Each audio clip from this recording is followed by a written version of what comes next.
Hello everyone, स्वागत है आप सभी का। तो बच्चों, आज पीएससी वाला चैनल पे मैं दूसरा लेक्चर लेकर आया हूँ। मालूम है आप सब बहुत नाराज हो गए कि बहुत लेक्चर गैप हो रहा है, हमने कब पोस्ट मौर्य पढ़ा था, उसके बाद गुप्ता अब मिल रहा है। लेकिन क्वालिटी पे फोकस करिए। अभी मैं कुछ पेड बैच में क्लासेस चल रही हैं तो समय नहीं दे पा रहा हूँ, लेकिन जो समय मुझे मिला उस समय में मैं लेक्चर रिकॉर्ड करने की कोशिश करता हूँ। अभी भी रात को 12 बज रही हूँ, मैंने लेक्चर स्टार्ट किया है। अब मैं सुबह 4 बजे तक आपके लिए लेक्चर रिकॉर्ड करूंगा और वो लेक्चर आपको प्रोवाइड होगा। क्लियर है? तो लेक्चर को स्टार्ट करते हैं। तो आज हम लोग जो डिस्कस करने वाले हैं वो टॉपिक का ही नाम है इंपीरियल गुप्ता। इंपीरियल गुप्ता जो है ना, ठीक है, वैसे यहाँ शाही गुप्ता लिखा हुआ है। वास्तविक में अगर देखा जाए तो यहाँ पे बोला जाएगा कि ये साम्राज्यवादी गुप्ता थे। ठीक है, यस, साम्राज्यवादी। कहने का मतलब क्या है बच्चों, मैं आपको बता दूं एक छोटा सा पॉइंट कि ये जो इंपीरियलिज्म है, क्लियर है, जिसे हम लोग कहते हैं साम्राज्यवाद। तो बच्चों ये जो हमारा साम्राज्यवाद है, इंपीरियलिज्म है, इसी साम्राज्यवाद में हमें एक चीज देखने को मिलती है कि जब किसी देश के द्वारा, ठीक है, जब कोई कंट्री अगर है, ठीक है, कोई देश है या कोई राज्य है, स्टेट है, फॉर एग्जांपल कोई स्टेट है, क्लियर है, कोई राज्य है, इसके द्वारा, इनके द्वारा, ठीक है, किसी अन्य छोटे स्टेट या राज्य के किसी क्षेत्र को, मान लो ये इस राज्य का ये वाला जो क्षेत्र जो मैंने सेट कर दिया, ठीक है, इस क्षेत्र को, क्लियर है, एक मिनट, इस क्षेत्र को मतलब इस रीजन को, क्लियर है, सेना के द्वारा, मतलब by using military power, by using military power, clear है, जी हाँ, जिसे हम कह सकते हैं सेना के द्वारा, सेना के द्वारा उस पर कब्जा करना या उस क्षेत्र को अपने अधीन करना, इसी को हम लोग कहते हैं इंपीरियलिज्म, मतलब बच्चों साम्राज्यवाद। तो जो हमारे गुप्ता एम्पायर के शासक थे या जो हमारे ये गुप्ता आए, इन्हें हम इंपीरियल गुप्ता कहते हैं, क्योंकि इन लोगों ने एक बार फिर से मौर्य साम्राज्य के पतन के बाद में उत्तर भारत को एक करना चाहा, इसलिए इसी इंपीरियलिज्म से इनके लिए टाइटल आया, ये इंपीरियल गुप्ता कहलाए। इन्होंने पूरे नॉर्थ इंडिया को, क्लियर है, इंपीरियल गुप्ता, इनका ओरिजिन जो है वो इलाहाबाद, मॉडर्न डे जो प्रयागराज है, आपको मालूम है, क्लियर है, प्रयागराज, ठीक है, आपके यूपी पीएससी का पूरा गढ़ है। तो इसी प्रयागराज, मतलब इसी इलाहाबाद या प्रयागराज जो आप मानते हैं, इसी क्षेत्र से इनका ओरिजिन उसी के पास से था और इन्होंने पूरे उत्तर भारत को अपने अधीन करने का प्रयास किया था। ठीक है, जी हाँ, इसलिए यहां पर शाही, ठीक है, और ये कंसेप्ट हमें देखने को मिलता है। क्लियर है? आगे बढ़ेंगे बच्चों, तो यहां पे आपको एक पॉइंट दिखेगा, ठीक है, कि सबसे पहले मैंने आपको बताया था कि इतिहास में किसी भी चैप्टर को पढ़ने से पहले यह जान ले कि उसके बारे में जानकारी हमें कहां से प्राप्त होती है, वो कौन कौन से इंफॉर्मेशन है जो हमें बताते हैं इस घटना या इस पूरे टॉपिक के बारे में, इस विषय के बारे में जानकारी देते हैं। अब अगर मैं इसके रीजन, मतलब इसके जो कहते हैं कि सोर्स के बारे में आऊं, तो इसके सोर्स से पहले एक लाइन और लिखी हुई है, थोड़ा सा देखेंगे, रीजन फॉर द राइज। आखिर वो क्या कारण था जिससे इनका उदय हुआ? तो बोला जाता है कि कुषाण वंश जो था, जो कि मैंने आपको उत्तर मौर्य काल में पढ़ाया, ये जो आपका कुषाण वंश था, क्लियर है, और जो ये आपका टेरिटोरियल एक्सपांसन था, ये जो आपका क्षेत्रीय विस्तार था, क्लियर है, तो बोला जाता है कि कुषाण और क्षेत्रीय विस्तार का पतन, decline of Kushan and territorial expansion, मतलब उत्तर मौर्य काल में उत्तर भारत में जो सबसे शक्तिशाली आखिरी वंश था गुप्ता के आने के पहले, वो थे कुषाण। और जब कुषाणों का पतन होने लगा तो फिर उत्तर भारत में ये कभी कुषाण की फ्यूडेटरी हुआ करते थे। फ्यूडेटरी मतलब जो चंद्रगुप्त मौर्य के पिता के पिता थे, या फिर बोला जाता है गुप्त वंश के जो संस्थापक थे, क्लियर है, जिनको हम लोग कहते हैं श्री गुप्त, वो सामंत थे, वो फ्यूडेटरी थे, ये एक सामंतवादी व्यवस्था में उनके अधीन रहा करते थे। तो बोला जाता है कि ये जो इनके अधीन में थे, इनकी फ्यूडेटरी थे, वहां से ये लोग कुषाण के पतन के बाद में इनका उद्भव होता है। इसलिए माना जाता है अगर कुषाण वंश भारत में और लंबा शासन करता तो शायद हमें गुप्त साम्राज्य देखने को नहीं मिलता। क्लियर है? अब इसके सोर्स पे अगर मैं बात करूं कि कौन कौन से स्रोत हैं जिससे हमें इसकी जानकारी पता चलती है, तो हमें पता चलता है कि हमें गुप्त साम्राज्य की जो जानकारी है वो पता चलती है इनके इंस्क्रिप्शन से, जिसको लिखा गया है अलग अलग डिफरेंट मटेरियल्स, ठीक है, लाइक कॉपर प्लेट, क्लियर है, स्टोन, क्ले सील्स, मतलब उस समय तांबे की प्लेटों पे, पत्थर, मिट्टी की मोहरों, इन जैसी विभिन्न सामग्रियों पर बहुत से शिलालेख मिले हैं और हमें इन शिलालेख से इनकी जानकारी प्राप्त होती है। अभी आगे टॉपिक में मैं बताऊंगा कौन सा शासक और उस शासक की जानकारी किस शिलालेख से प्राप्त होती है, इसकी भी जानकारी मैं आपके सामने रखूंगा। दूसरा मुद्दा हमारे सामने आता है coins issued by the rulers of different dynasty, ठीक है, विभिन्न राजवंशों के शासकों द्वारा जारी सिक्के। जो अलग अलग राजवंश हैं उनके शासकों के द्वारा जो सिक्के जारी किए गए, ठीक है, वो भी हमें यहां पे देखने को मिलते हैं, मतलब coins issued by rulers of different dynasty. और नेक्स्ट आप लिखेंगे कंटेम्परेरी लिटरेचर, मतलब जो समकालीन साहित्य है इससे भी जानकारी मिलती है। इसके अलावा एक चाइनीज जो यात्री था, ट्रेवलर था, फाहियान, वो भी भारत आया था और उसने भी बहुत सारी जानकारियां यहाँ पर छोड़ गया है भारत में, और जिससे हमें इसकी मतलब क्या कहते हैं कि चंद्रगुप्त मौर्य के शासनकाल, खासकर अगर आप देखेंगे इनके बाद के जो शासक हैं उनके बारे में अच्छी खासी जानकारी मिलती है, चंद्रगुप्त द्वितीय के बारे में खासकर, तो हमें उनकी जानकारी, उनके शासनकाल की जानकारी, ये सब यहां से प्राप्त होती है। क्लियर है? यहां तक समझ में आया आपको? तो आगे बढ़ते हैं। तो ये पॉइंट जो है ये केवल सोर्स का है, आगे हम लोग देखेंगे कि इन विभिन्न सोर्सों में कौन कौन से सोर्स हैं और किससे हमें इसके बारे में जानकारी प्राप्त होती है। अब अगला जो यहां पर फेज आया वो ये आया श्रीगुप्त।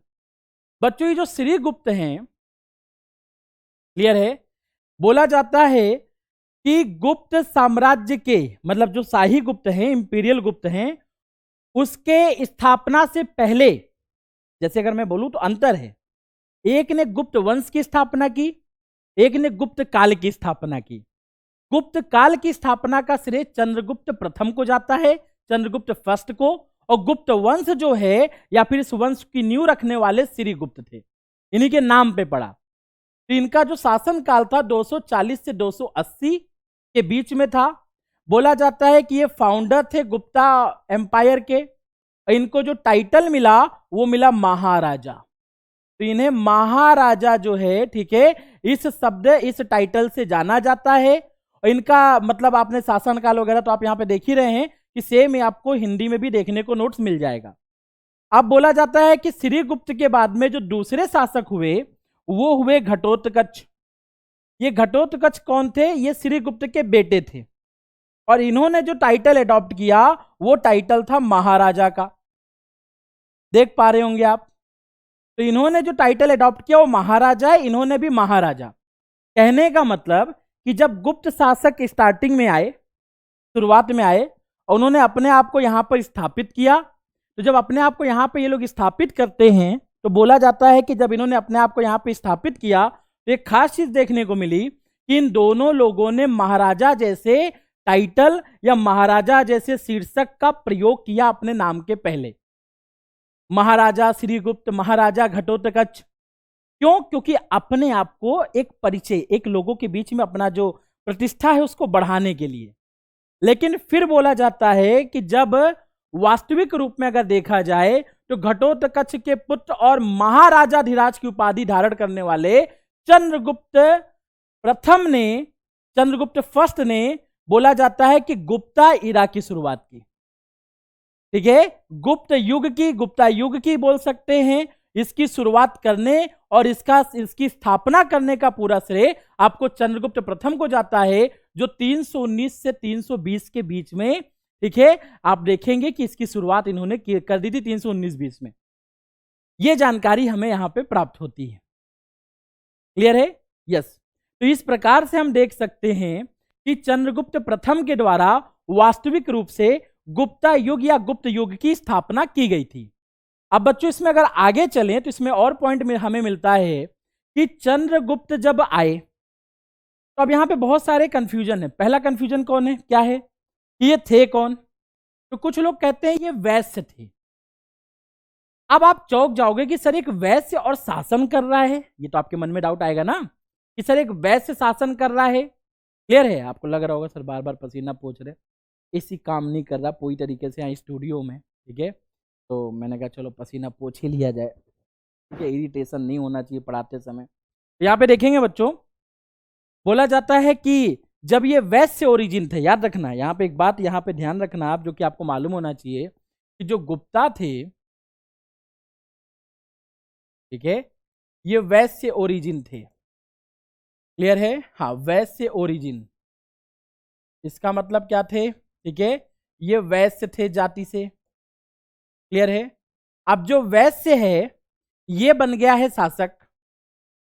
वैश्य जो है वह शासक वर्ग में आ गया है। क्लियर है? यस, वह शासक वर्ग में आ गया है, मतलब वह रूल करने आ गया है। अब जब वैश्य रूल करने आएगा तो फिर उसे दो लोगों की मदद चाहिए होगी। अगर कोई वैश्य, क्योंकि हमारे यहाँ पे जातिवाद जो भारत में आज भी है तो उस समय कितनी ज्यादा होगी, तो वैश्य वर्ग के शासन के लिए दो लोग जरूरी थे। एक था ब्राह्मण, इन्हें ब्राह्मण का सपोर्ट होना था, बिना ब्राह्मण के सपोर्ट के काम नहीं होगा। और दूसरा जो था बच्चों वो थे क्षत्रिय।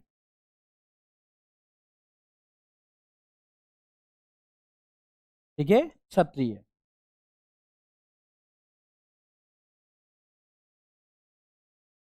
क्लियर? अब अगर हम एक प्रकार से देखें तो ये जो ब्राह्मण थे और ये जो क्षत्रिय थे, उसमें इनको शुरुआत में साथ मिला किसका? ब्राह्मण का।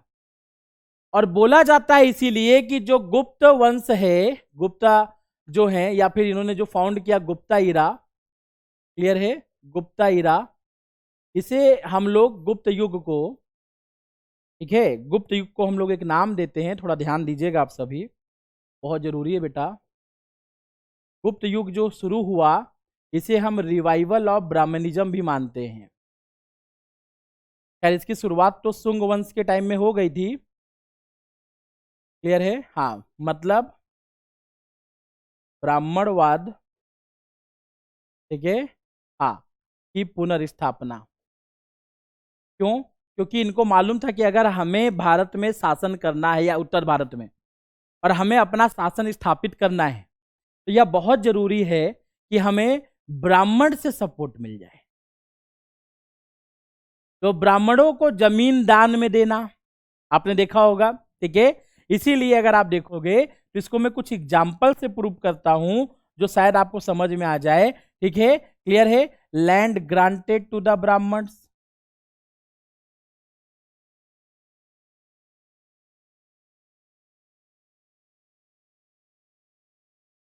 ठीक है, यस, ब्राह्मणों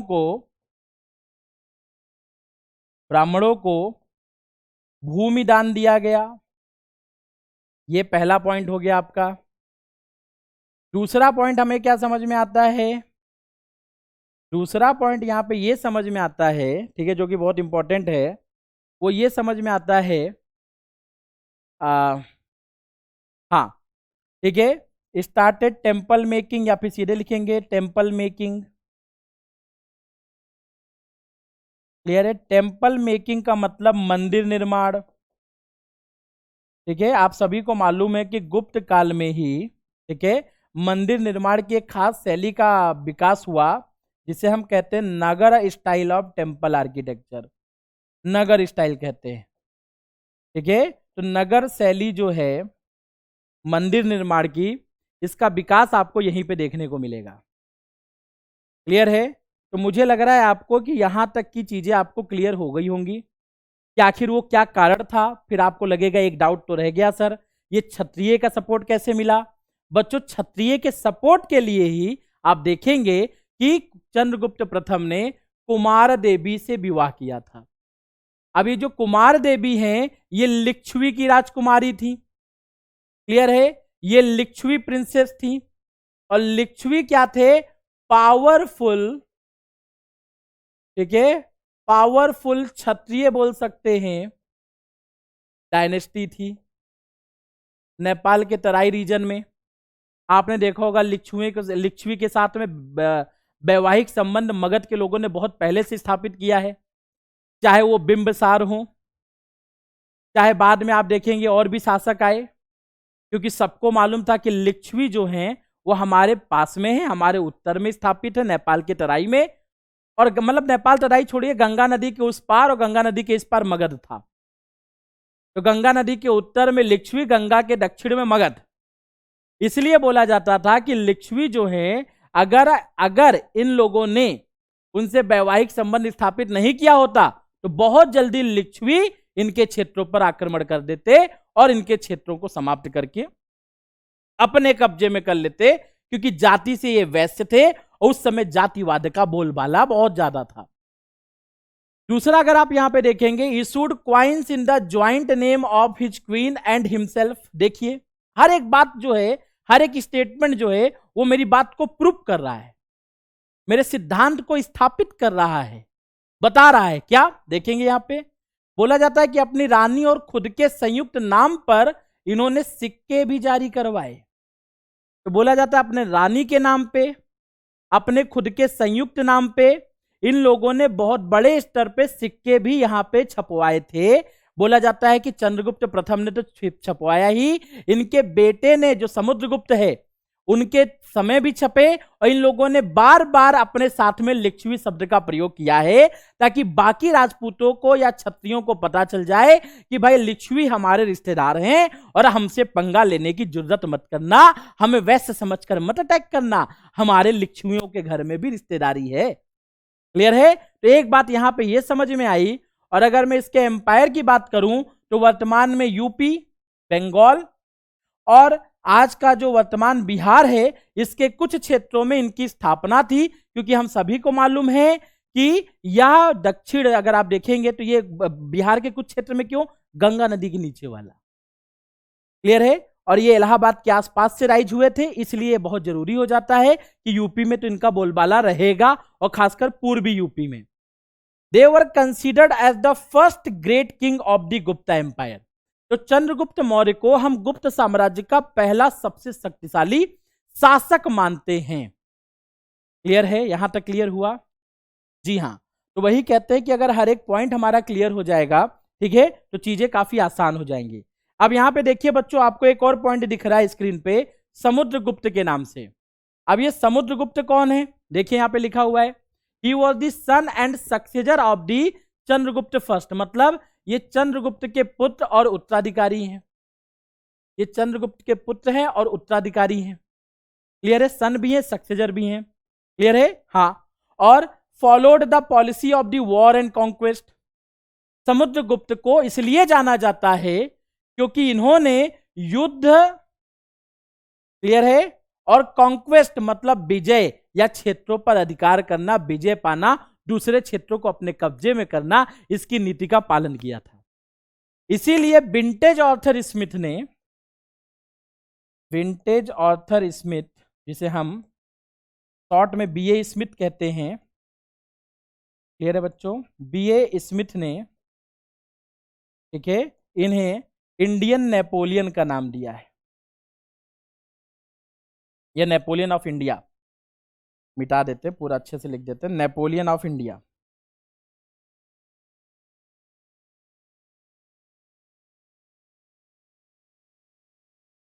क्लियर है? हाँ, मतलब भारत का नेपोलियन। क्लियर है? वो इसी को बोला गया था। तो आई होप आप मेरी बात यहां तक समझ पा रहे होंगे। मैं थोड़ी सी पानी पी लूं, ठीक है, फिर आगे स्टार्ट करते हैं।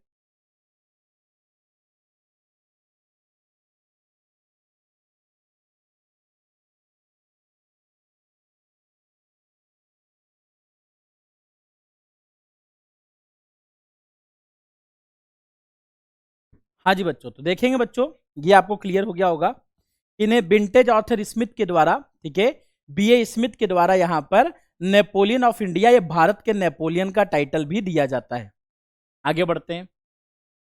आगे बोला जाता है कि इनके पास में विंटेज ऑथर स्मिथ का जो नेपोलियन ऑफ इंडिया है, केवल यही टाइटल नहीं था बल्कि और भी टाइटल थे। हाँ जी, कौन से टाइटल थे? पहला, इन्हें कविराज बोला गया, ठीक है, जिसे बोला जाता है किंग अमंग पोएट्स, कवियों में राजा। इन्हें नेपोलियन ऑफ इंडिया अभी मैंने आपको बता दिया। इन्हें अगर आप देखेंगे तो एक नाम है अप्रतिरथ, अप्रतिरथ, ठीक है, इनविंसिबल, मतलब एक ऐसा व्यक्ति जिसे कोई हरा नहीं सकता, ये अजेय है, ये हमेशा जीतता रहेगा। व्याघ्र पराक्रम, मतलब brave as a tiger, means बाघ के रूप में बहादुर, उतना मजबूत और उतना पावरफुल। और पराक्रम, ठीक है, सिक्कों में इनके लिए एक खास शब्द का प्रयोग किया है, पराक्रमा। पराक्रमा मतलब सिक्कों पर पराक्रम या बहादुर के रूप में। इसके अलावा एक और शब्द का प्रयोग होता है, ठीक है, लिच्छवी दोहित इनके लिए, ठीक है, लिच्छवी दोहित, ठीक है। हाँ, मतलब इसका क्या था? इसका मतलब ये था कि लिच्छवी दोहित मतलब ये लिच्छवियों के कह सकते हैं कि नाती हैं एक हिसाब से शासक के। क्लियर है? हाँ, मतलब इनकी माता जो हैं वह लिच्छवी वंश से हैं। इस शब्द का प्रयोग इन्होंने भी किया है। इस प्रकार से आप देखेंगे चंद्रगुप्त प्रथम और समुद्रगुप्त दोनों के द्वारा लिच्छवी जैसे शब्द का प्रयोग किया गया है। ठीक है, आगे बढ़ते हैं। अब आगे अगर आप देखेंगे तो बोला जाता है कि Samudragupta conquered controlled areas can be divided into 5 group. Samudragupta के विजयी नियंत्रित क्षेत्र इसे 5 समूह में विभाजित किया जा सकता है। कहने का मतलब बच्चों बस इतना है कि अगर मैं यहां पे आपको बताऊं तो चंद्रगुप्त मौर्य ने जब भारत अभियान शुरू किया, ठीक है, हाँ देखेंगे, चंद्रगुप्त मौर्य ने, अगर वर्तमान भारत बना दिया जाए थोड़ा सा आइडिया लगने के लिए, तो चंद्रगुप्त मौर्य ने जो अपना शासन भारत में या अपने आप को शुरू किया, तो बोला जाता है कि ये थे तो इस क्षेत्र से थे, लेकिन यह अपनी सेना लेकर पहले दक्षिण की ओर गए, दक्षिण की ओर ऊपर आए, उज्जैन छोड़ के फिर ऐसे गए और पूरा ये सब जीतते हुए फिर वापस आए। इस प्रकार से इनका जो मार्च था वो डेवलप हुआ, लेकिन वह उज्जैन के क्षेत्र को छोड़ देते क्योंकि उज्जैन के क्षेत्र को इनके बेटे, दूसरे बेटे चंद्रगुप्त द्वितीय के द्वारा जीता जाता है और उज्जैन को अपनी दूसरी राजधानी भी बनाई जाती है। क्लियर है? तो ये इसके बारे में अभी मैं चर्चा करूंगा, लेकिन पहले मैं आपको बता दूं कि इस प्रकार से यह पहले दक्षिण की ओर जाते हैं, राजाओं को हराकर फिर ऐसे जाते हैं और फिर इधर आप देखेंगे वर्तमान पाकिस्तान, अफगानिस्तान, इन क्षेत्रों को जीतते हुए फिर ये वापस आकर यहाँ पर रुकते हैं। इसकी इन विजय में सभी को इन्होंने हराया। उन्हीं शासकों को हम अलग अलग ग्रुप में बांट के पढ़ते हैं, कभी कभी पूछ लेता है। तो अगर मैं उन्हीं शासकों को अलग अलग भागों में बांटूं तो सबसे पहले है ग्रुप ए, मतलब समूह ए या आ। हिंदी में लिख सकते हो, वैसे अंग्रेजों ने लिखा है तो ए बी सी का ही प्रयोग किया है। या समूह बा कर देंगे आप, ठीक है, यहाँ पे समूह सा कर देंगे आप, ठीक है, यस।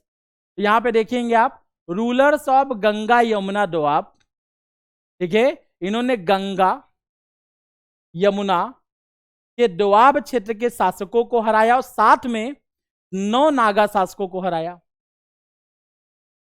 तो नागा जो नाग वंश था वहां पे, नागा वंश, इनके शासकों को भी हराया और गंगा यमुना दोआब में भी अपने आप को स्थापित किया। फिर आगे अगर आप देखेंगे तो एक ग्रुप बी आता है। ग्रुप बी में rulers of the eastern Himalaya states and some frontier states, Nepal, Assam, Bengal और पार्ट्स ऑफ पंजाब। अगर इसकी बात करें तो पूर्वी हिमालय राज्यों और कुछ सीमांत राज्यों यानी नेपाल, असम, बंगाल और पंजाब के कुछ हिस्सों के शासक, इनको इन्होंने हराया। देख रहे हैं आप, पूर्वी हिमालय, ठीक है, क्लियर है। उधर से आप चले आइए पूरा बंगाल से, और फिर आप देखेंगे कि धीरे धीरे आते हुए आसाम वगैरह और बंगाल, नेपाल और इधर आप देखेंगे पंजाब के इन सब क्षेत्रों को इन्होंने क्या किया, जीता, जो सीमा प्रांत क्षेत्र थे, ठीक है, जो सीमाओं पर स्थापित थे। इसके अलावा देखेंगे बच्चों ग्रुप सी है जिसमें फॉरेस्ट किंगडम, क्लियर है, इन्होंने बिंद का वन साम्राज्य, जो विंध्याचल है, फॉरेस्ट किंगडम ऑफ विंध्या, ठीक है, क्लियर है, जहां पे अताविका राजा जो थे वह रहते थे, उन क्षेत्रों को जीता। इस क्षेत्र ने उन्हें दक्षिण की ओर बढ़ने में मदद की, और यहीं से बोला जाता है कि यह दक्षिण की ओर क्या हुए, अग्रसर हुए। और जब यह दक्षिण की ओर अग्रसर होते हैं, ये मत कंफ्यूज होइएगा, उस समूह वही है, ये तो अलग अलग समूह में ग्रुप बने हुए हैं, जीतना तो ऐसे ही है, पूरा जाएगा, ठीक है। तो ग्रुप डी में देखेंगे, ये ग्रुप डी लग रहा है एग्जाम है, लेकिन डी नहीं है, आबाद साथ दा कर दो इसको, ठीक है, हाँ मतलब दा कर दो या फिर अपने आप से समझ लेना। 12 rulers of the eastern Deccan and south India till Kanchi Tamil Nadu, Pallava accepted his suzerainty. पूर्वी दक्कन और दक्षिण भारत के 12 शासकों ने कांची तक पल्लवों ने उनका आधिपत्य स्वीकार कर लिया। अब अगर आप यहां पे देखेंगे तो यहां पे आपको एक बहुत बड़ा पॉइंट देखने को मिलेगा। पॉइंट क्या देखने को मिलेगा? पॉइंट देखने को मिलेगा कि पूर्वी दक्कन और दक्षिण भारत के 12 शासकों ने कांची तमिलनाडु तक पल्लवों ने उनका आधिपत्य स्वीकार कर लिया था। दक्षिण में पल्लव शासक, बिल्कुल दक्षिण में मदुरई, वहां तक के लोगों ने इनका आधिपत्य, मतलब ये किसी को हराकर अपने में कब्जा नहीं करते थे। दक्षिण के शासकों से इन्होंने बोला हम तुमको कब्जा नहीं करेंगे, तुम हमसे भिक्षा मांगो छोड़ने की, छोड़ दो, अगर कन्या है तो मतलब ये गुप्त शासकों से विवाह या आप विवाह कर दो, क्लियर है। हाँ, इस प्रकार से कहीं ना कहीं बस उनके ऊपर अपना आधिपत्य दिखाना, फिर उनको छोड़ देना। लोग बोले क्या मजे लेने के लिए अटैक किया था? बोले बस हमारा मन है। क्यों करे भाई? क्योंकि भाई पावर के भूखे थे, शक्ति के भूखे थे, ठीक है। आगे देखेंगे, Virasena commander of the Samudragupta adopted the policy of political conciliation during his southern campaign. बोला जाता है कि समुद्रगुप्त के सेनापति वीरसेन ने अपने दक्षिणी अभियान के दौरान राजनीतिक सुलह की नीति अपनाई। क्लियर है बच्चों? यह राजनीतिक सुलह की नीति अपनाते हैं, क्लियर है, एक पॉइंट ये है। और ग्रुप ई में देखेंगे तो अगर आप देखेंगे तो साका, क्लियर है, जो शक जो रूलर्स थे आपके, जो भारत में आए हुए थे, वैसे इनको हम ऐसे लिख सकते हैं, मतलब एच हटा सकते हैं। तो पश्चिमी भारत में जो साकास थे और अफगानिस्तान में जो कुषाण थे, इनको इन्होंने हराया। तो शक पश्चिमी भारत और कुषाण जो थे, अफगानिस्तान में केवल कुषाण होंगे, इनको हराया। इस प्रकार से A B C D E इतने ग्रुपों को इन्होंने हराया था और सभी को परास्त किया। इसलिए बोला जाता है कि जो समुद्रगुप्त थे वह इनविंसिबल, अजेय थे, कोई हरा नहीं सकता था। इसीलिए इंडियन नेपोलियन ऑफ इंडिया का टाइटल भी इनको दिया जाता है। क्लियर है? तो आपको लग रहा है कि ये जो कंसेप्ट होगा आपका इतना प्रिपेयर हो गया होगा, ठीक है जी हाँ। चलिए आगे चलते हैं जी। तो देखेंगे बच्चों इसमें आगे, तो जब हम लोग इसमें आगे चलते हैं तो हमें पता चलता है यहाँ पे कुछ चाइनीज सोर्स के बारे में, क्लियर है। पता चलता है कि अगर मैं स्रोतों की बात करूँ तो कुछ चाइनीज सोर्स हैं जिनसे ये पता चलता है, चाइनीज सोर्स मतलब कोई खुफिया जासूस नहीं है, चीनी सूत्रों से, कहते हैं ना न्यूज वाले, सूत्रों से पता चला है, जी हाँ। तो चीनी सूत्रों से यह पता चला कि मेघवर्मन जो थे श्रीलंका के, ठीक है, ये परमिशन चाहते थे to build a Buddhist temple at Bodh Gaya, ठीक है, ये बोध गया में बौद्ध मंदिर बनाने की परमिशन चाहते थे, क्लियर है। बौद्ध मंदिर बनाने की अनुमति मांगी, कहां पे? मेघवर्मन ने, बोध गया में। तो यह भी जानकारी यहां से प्राप्त होती है। उसके बाद अगर आप देखेंगे क्वाइंस के बारे में बात करें तो इन्होंने कुछ सिक्के भी चलाए जिसमें आप देखेंगे gold coins with the legend, मतलब इन्होंने सोने के सिक्के जो चलवाए उसमें restorer of Ashvamedha and images like the veena and killer of lion, 3 चीजें देखने को मिलेंगी। क्या? इन्होंने पहला तो अश्वमेघ यज्ञ के पुनर्स्थापक या फिर पुनर्स्थापना के रूप में, एक लीजेंड के रूप में नाम अपना वहां पर उत्कीर्ण करवाया। इसके अलावा बच्चों सोने के सिक्के, ठीक है, क्लियर है। सोने के सिक्के में बीड़ा बजाने, क्लियर, 3 हो गया। अश्वमेध यज्ञ की पुनर्स्थापना, बीड़ा बजाना और शेर की हत्या करते हुए छवियों के बारे में जानकारी यहां पे प्राप्त होती है। क्लियर है। तो यह भी जानकारी हमें यहां पे प्राप्त होती है। आगे अगर हम लोग देखेंगे तो बोला जाता है कि एक प्रयाग प्रशस्ति है। हमें प्रयाग प्रशस्ति जो है ये एक इलाहाबाद में स्तंभ है। क्लियर है। इसमें खास शब्द का प्रयोग किया गया प्रशस्ति। मैं आपको बता देना चाहता हूं, प्रशस्ति मतलब जो है प्रेज होता है इंग्लिश में। प्रेज मतलब समझते हैं, किसी की खूब चापलूसी करना, बढ़ा के बताना। क्लियर है। प्रशंसा करना, और प्रशंसा ऐसी है कि बहुत ज्यादा हो जाए, बिल्कुल लग जाए सामने वाला कि भाई साहब बहुत कर रहा वाला चापलूस है। क्लियर है। ये जानकारी यहां पे प्राप्त हो जाए तो बोला जाता है कि प्रयाग प्रशस्ति में, जो इलाहाबाद पिलर के नाम से जाना जाता है, इसको संस्कृत भाषा में बनाया गया है। इनके कोर्ट पोएट, राज कवि, जिनका नाम हरिसेन था। क्लियर है। दूसरी सबसे खास बात, ये जिस कहते स्टाइल में है वो चंपू काव्य है। ठीक है। चंपू काव्य मतलब प्रोज एंड पोएट्री, ये बात याद रखेंगे। कहने का मतलब ये गद्य और कविता दोनों के रूप में देखने को मिलेगा। ये चंपू काव्य है जिनकी जानकारी हमें यहां पे मिलती है। आगे अगर आप देखेंगे तो ही was the pattern of great Buddhist scholar Vasubandhu. उस समय महान बौद्ध विद्वान थे वसुबंधु, उनके संरक्षक के रूप में, अगर आप वसुबंधु इनके संरक्षण में थे। तो महान जो कहते हैं कि स्कॉलर विद्वान वसुबंधु थे, वो उस समय समुद्रगुप्त के दरबार में थे और समुद्रगुप्त ने उन्हें संरक्षण दे रखा था। क्लियर है। यहां तक समझ में आया? हाँ, चलिए आगे चलते हैं। क्लियर। हाँ, चलिए आगे चलते तो यहां पे पता चलता है चंद्रगुप्त द्वितीय का समय काल आ गया। ठीक है बच्चों, अगर मैं चंद्रगुप्त द्वितीय के बारे में जानकारी लूं तो पता चलता है कि एज पर संस्कृत प्ले, अगर मैं एक संस्कृत ड्रामा की बात करूं, देवी चंद्रगुप्तम, जिसे विशाख दत्त ने लिखा है। ठीक है। तो विशाख दत्त के द्वारा लिखित संस्कृत नाटक देवी चंद्रगुप्तम के अनुसार, Chandragupta second killed his elder brother Ramagupta and ascended throne. अब आपको लगेगा ये रामगुप्त कहां से आ गए, तो थोड़ी कहानी सुन लो, मजा आएगा। ठीक है। हाँ, मैं आगे आपको थोड़ी सी कहानी बता दूं।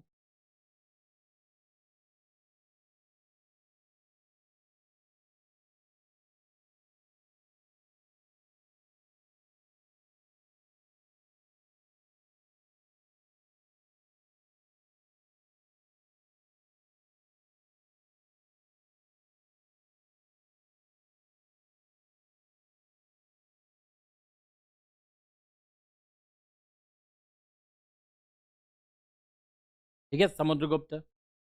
समुद्रगुप्त के 2 बेटे, ऐसा देवी, अकॉर्डिंग टू देवी चंद्रगुप्तम मैं लिख दूं ताकि आप भ्रमित ना हो। कई जगह इसके साक्ष्य नहीं मिलते हैं। अकॉर्डिंग टू देवी चंद्रगुप्तम,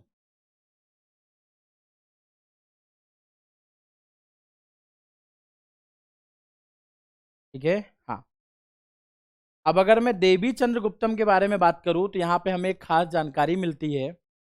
वो जानकारी ये मिलती है कि देवी जो समुद्रगुप्त के जो बेटे हैं, ठीक है, उसमें एक जो बड़े बेटे थे उनका नाम था रामगुप्त।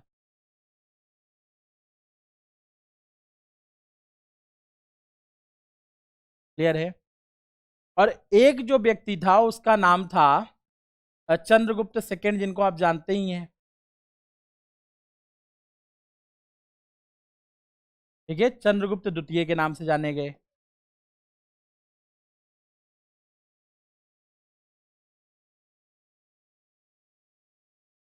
ठीक है। अब बोला जाता है कि जो रामगुप्त हैं और ये जो चंद्रगुप्त द्वितीय हैं, अब अगर इनकी जानकारी थोड़ी सी हम लोग रख ले यहाँ पे अपनी समझ विकसित करने के लिए, तो ऐसा बोला जाता है कि शकों ने क्या किया, एक बार आक्रमण कर दिया रामगुप्त पे, जो पश्चिम में थे, और उन्होंने रामगुप्त पे आक्रमण किया और रामगुप्त हार गए। बोला अपनी पत्नी को छोड़ जाओ तो तुम्हें जीवन दान दे देंगे। रामगुप्त ने बोला अरे ठीक है रख लो यार, इससे अच्छी मुसीबत छुटी। ये बेचारे पत्नी को छोड़कर भाग गए। ये बात पता चलती है उस समय के प्रतापी सम्राट चंद्रगुप्त को, जो भी सम्राट नहीं हुए थे। पता चला कि भैया ने ऐसा किया, तो तलवार निकाली, पहले भैया को ही खत्म किया, फिर शाखाओं को हराया, और हराने के बाद में अपनी भाभी को छुड़ा के लाते हैं और उन्हें उस सर्वोच्च प्रतिष्ठा के साथ रखते हैं, क्योंकि इनकी जो भाभी थी वो उस समय बोला जाता है कि गुप्त साम्राज्य की प्रतिष्ठा के रूप में थी। यह बात वहां पे देखने को मिलती है। और शकों को हराने के कारण चंद्रगुप्त द्वितीय जो थे, इन्हें एक टाइटल मिला विक्रमादित्य।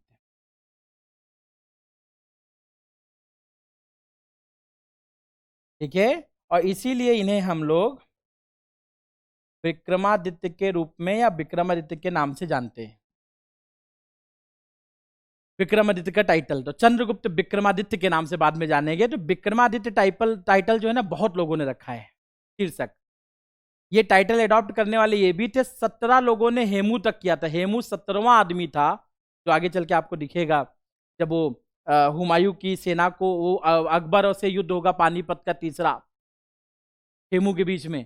तो जो हेमू था ना, जो शासक, क्लियर है, वो शासक जो है वो अपने आप को 17वें नंबर पे विक्रमादित्य का टाइटल लेगा, शीर्षक लेगा। ठीक है, ये जानकारी भी हमें यहां से प्राप्त होती है। आगे देखेंगे तो यही जो बात है वो आगे लिखी हुई है, जो हमें बार बार कंफ्यूज करती है। अगर आप सभी भी देखो तो यहाँ पे क्या लिखा हुआ है, लिखा हुआ है कि देवी चंद्रगुप्तम के अकॉर्डिंग चंद्रगुप्त सेकेंड ने अपने बड़े भाई की हत्या की और राजगद्दी पर बैठे। लेकिन मामला ये था जो मैंने आपको बता दिया, इन्होंने टाइटल लिया विक्रमादित्य का, मतलब पावरफुल लाइक द सन। ठीक है, और सिंह विक्रम का। ठीक है, विक्रमादित्य और सिंह विक्रम, ये दो टाइटल इन्होंने अडॉप्ट किए थे।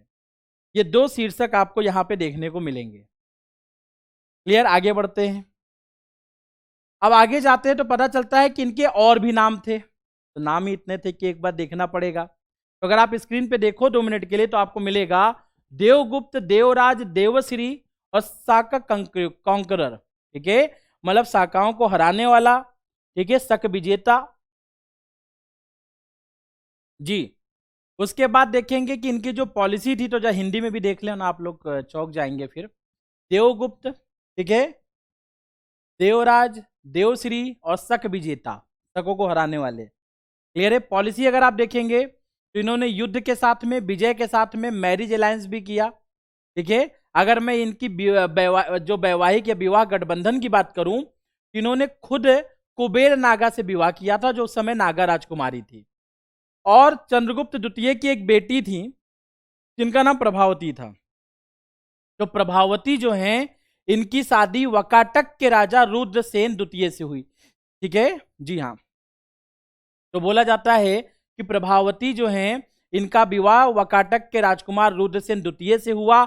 लेकिन सबसे बड़ी बात यह देखने को मिलती है कि रुद्रसेन द्वितीय जो थे, उनकी अगर आप यहाँ पे देखेंगे तो रुद्रसेन द्वितीय जो थे, बोला जाता है कि उनकी मतलब डेथ हो जाती है, मृत्यु हो जाती है।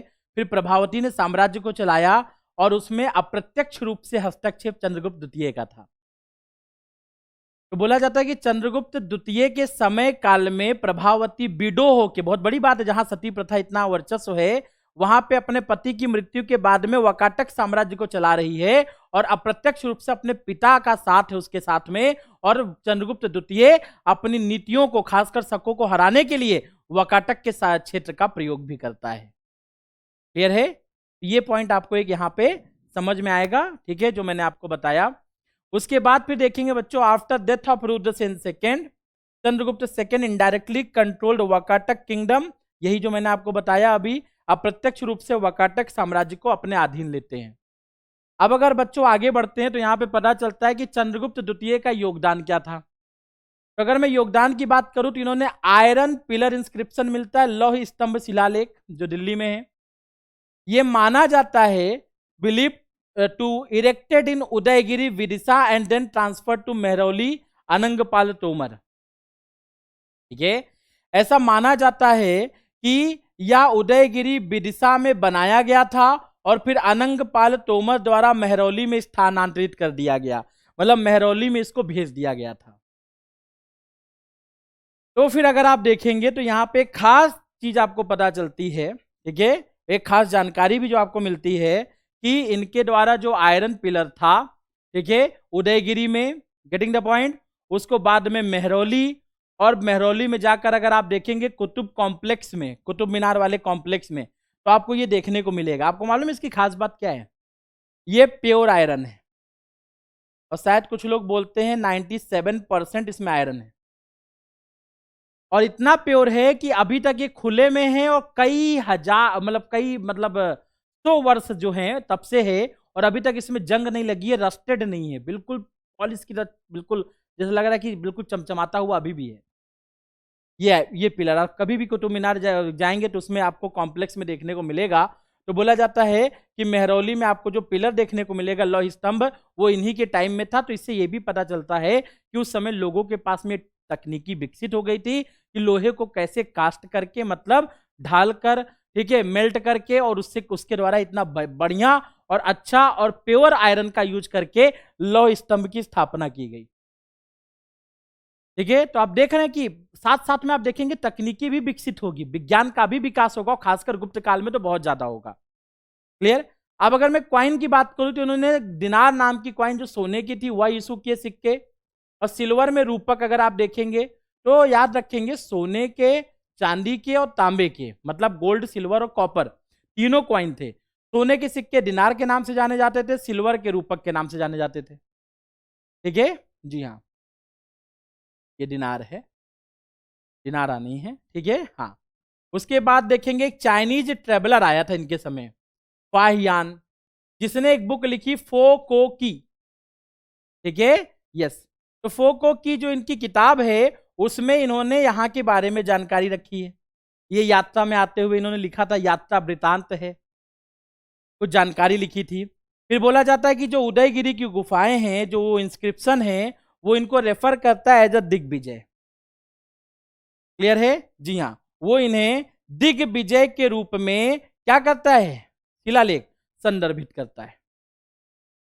एक जानकारी आपको यहां से ये भी प्राप्त होती है। तो आई होप आपको ये सारी चीजें यहां पे समझ में आ गई होंगी। अब देखेंगे बच्चों, इन्हीं के दरबार में 9 रत्न भी थे। चंद्रगुप्त द्वितीय ने अपने दरबार में बहुत से उस समय के माने जाने विख्यात विद्वानों को संरक्षण दे रखा था, जिन्हें हम चंद्रगुप्त के 9 रत्न के रूप में जानते हैं। एक बार देखते हैं कि उस समय चंद्रगुप्त के जो 9 रत्न थे वो कौन कौन थे। तो देखेंगे कालिदास, ये नाटककार थे, दिख रहा होगा आपको। उसके बाद देखेंगे आपको एक और नाम मिलेगा, घटाकरपरा, ये मूर्तिकला और वास्तुकला, स्कल्पचर और आर्किटेक्चर थे, ठीक है हाँ। धन्वंतरी चिकित्सक थे, फिजिशियन। शंकु, ये एक वस्तुविद थे, मतलब आर्किटेक्ट थे, और इनके द्वारा शिल्प शास्त्र की रचना की गई, और इसी शिल्प शास्त्र के आधार पे आगे चल के टेम्पल मेकिंग, मतलब मंदिर निर्माण होता है।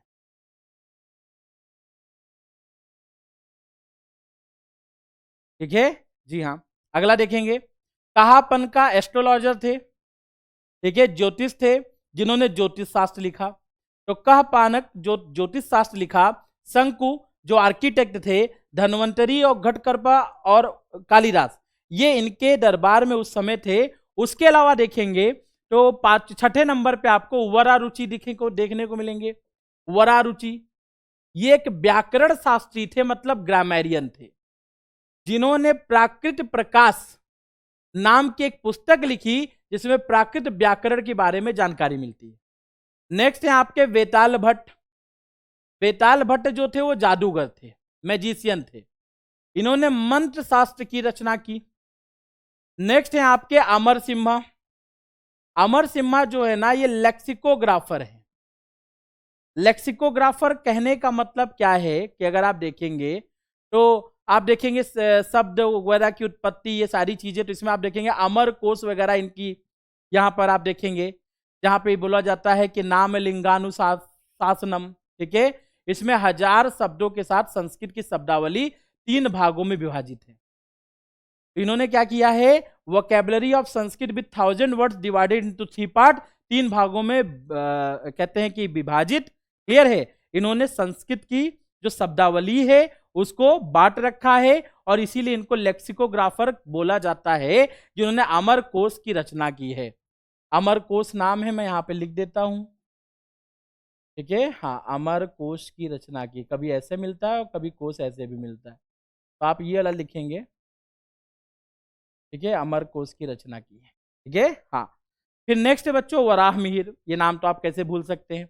वराहमिहिर जो है ना, ये खगोल शास्त्री थे, जिन्होंने पंच सिद्धांतिका और बृहद संहिता और बृहद जातक 3 किताबें लिखी हैं। और ये सभी जो हैं वो ज्योतिष के ऊपर बहुत योगदान करती हैं और ज्योतिष के बारे में बहुत जानकारी मिलती है। इस प्रकार से अगर आप देखेंगे तो ये 9 लोग थे जो इनके दरबार में उस समय कौन थे, उनके दरबार में ये 9 लोग जो थे वह बोले जाते हैं नवरत्न, ठीक है। तो ये तो समय काल था आपका चंद्रगुप्त का। अब कुमारगुप्त फर्स्ट आए। बोला जाता है कि कुमारगुप्त फर्स्ट जो है इनका समय काल 415 से 455 सी, मतलब कॉमन इरा जो आजकल चल रहा है ये था। बोला जाता है कि ये चंद्रगुप्त द्वितीय के बेटे थे, उनके उत्तराधिकारी बने। इनको जो टाइटल मिला वो साकरादित्य मिला और महेंद्रादित्य मिला, ठीक है। तो साकरादित्य, ठीक है, और महेंद्र आदित्य इनका टाइटल था। बोला जाता है कि इन्होंने नालंदा विश्वविद्यालय की नींव रखी थी, foundation of Nalanda university. Kumaragupta प्रथम के शासनकाल के दौरान मध्य एशिया के हूणों के हमलों को राजकुमार स्कंदगुप्त द्वारा असफल बना दिया गया था, ठीक है। Attack of Huns of Central Asia during Kumaragupta first reign was made unsuccessful by the prince Skandagupta. राजकुमार स्कंदगुप्त के समय अगर आप देखेंगे, मतलब इनके समय बोला जाएगा तो सेंट्रल एशिया में, मतलब सेंट्रल एशिया मतलब मध्य एशिया में हूणों का आतंक हुआ था, मतलब अटैक हुआ था। इसके लिए इन्होंने अपने बेटे, ठीक है, स्कंदगुप्त को भेजा था। और स्कंदगुप्त जो थे उस समय राजकुमार थे, उन्होंने अगर देखा जाए तो उनके अटैक को असफल बना दिया राजकुमार स्कंदगुप्त ने।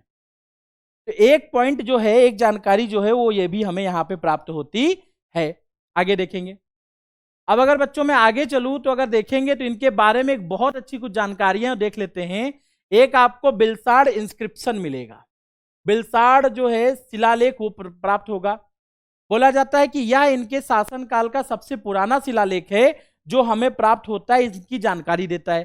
तो कभी कभी प्रीलिम्स के पेपर में पूछ लेता है कि बिलसाड़ शिलालेख जो है वो किसके शासनकाल से संबंधित है। फिर आपको बताना पड़ेगा कि यह किसके शासनकाल से संबंधित है बच्चों। तो यह कहते हैं कि चंद्रगुप्त जो आपके कुमारगुप्त जो है इनके शासनकाल से संबंधित है, ठीक है। हाँ,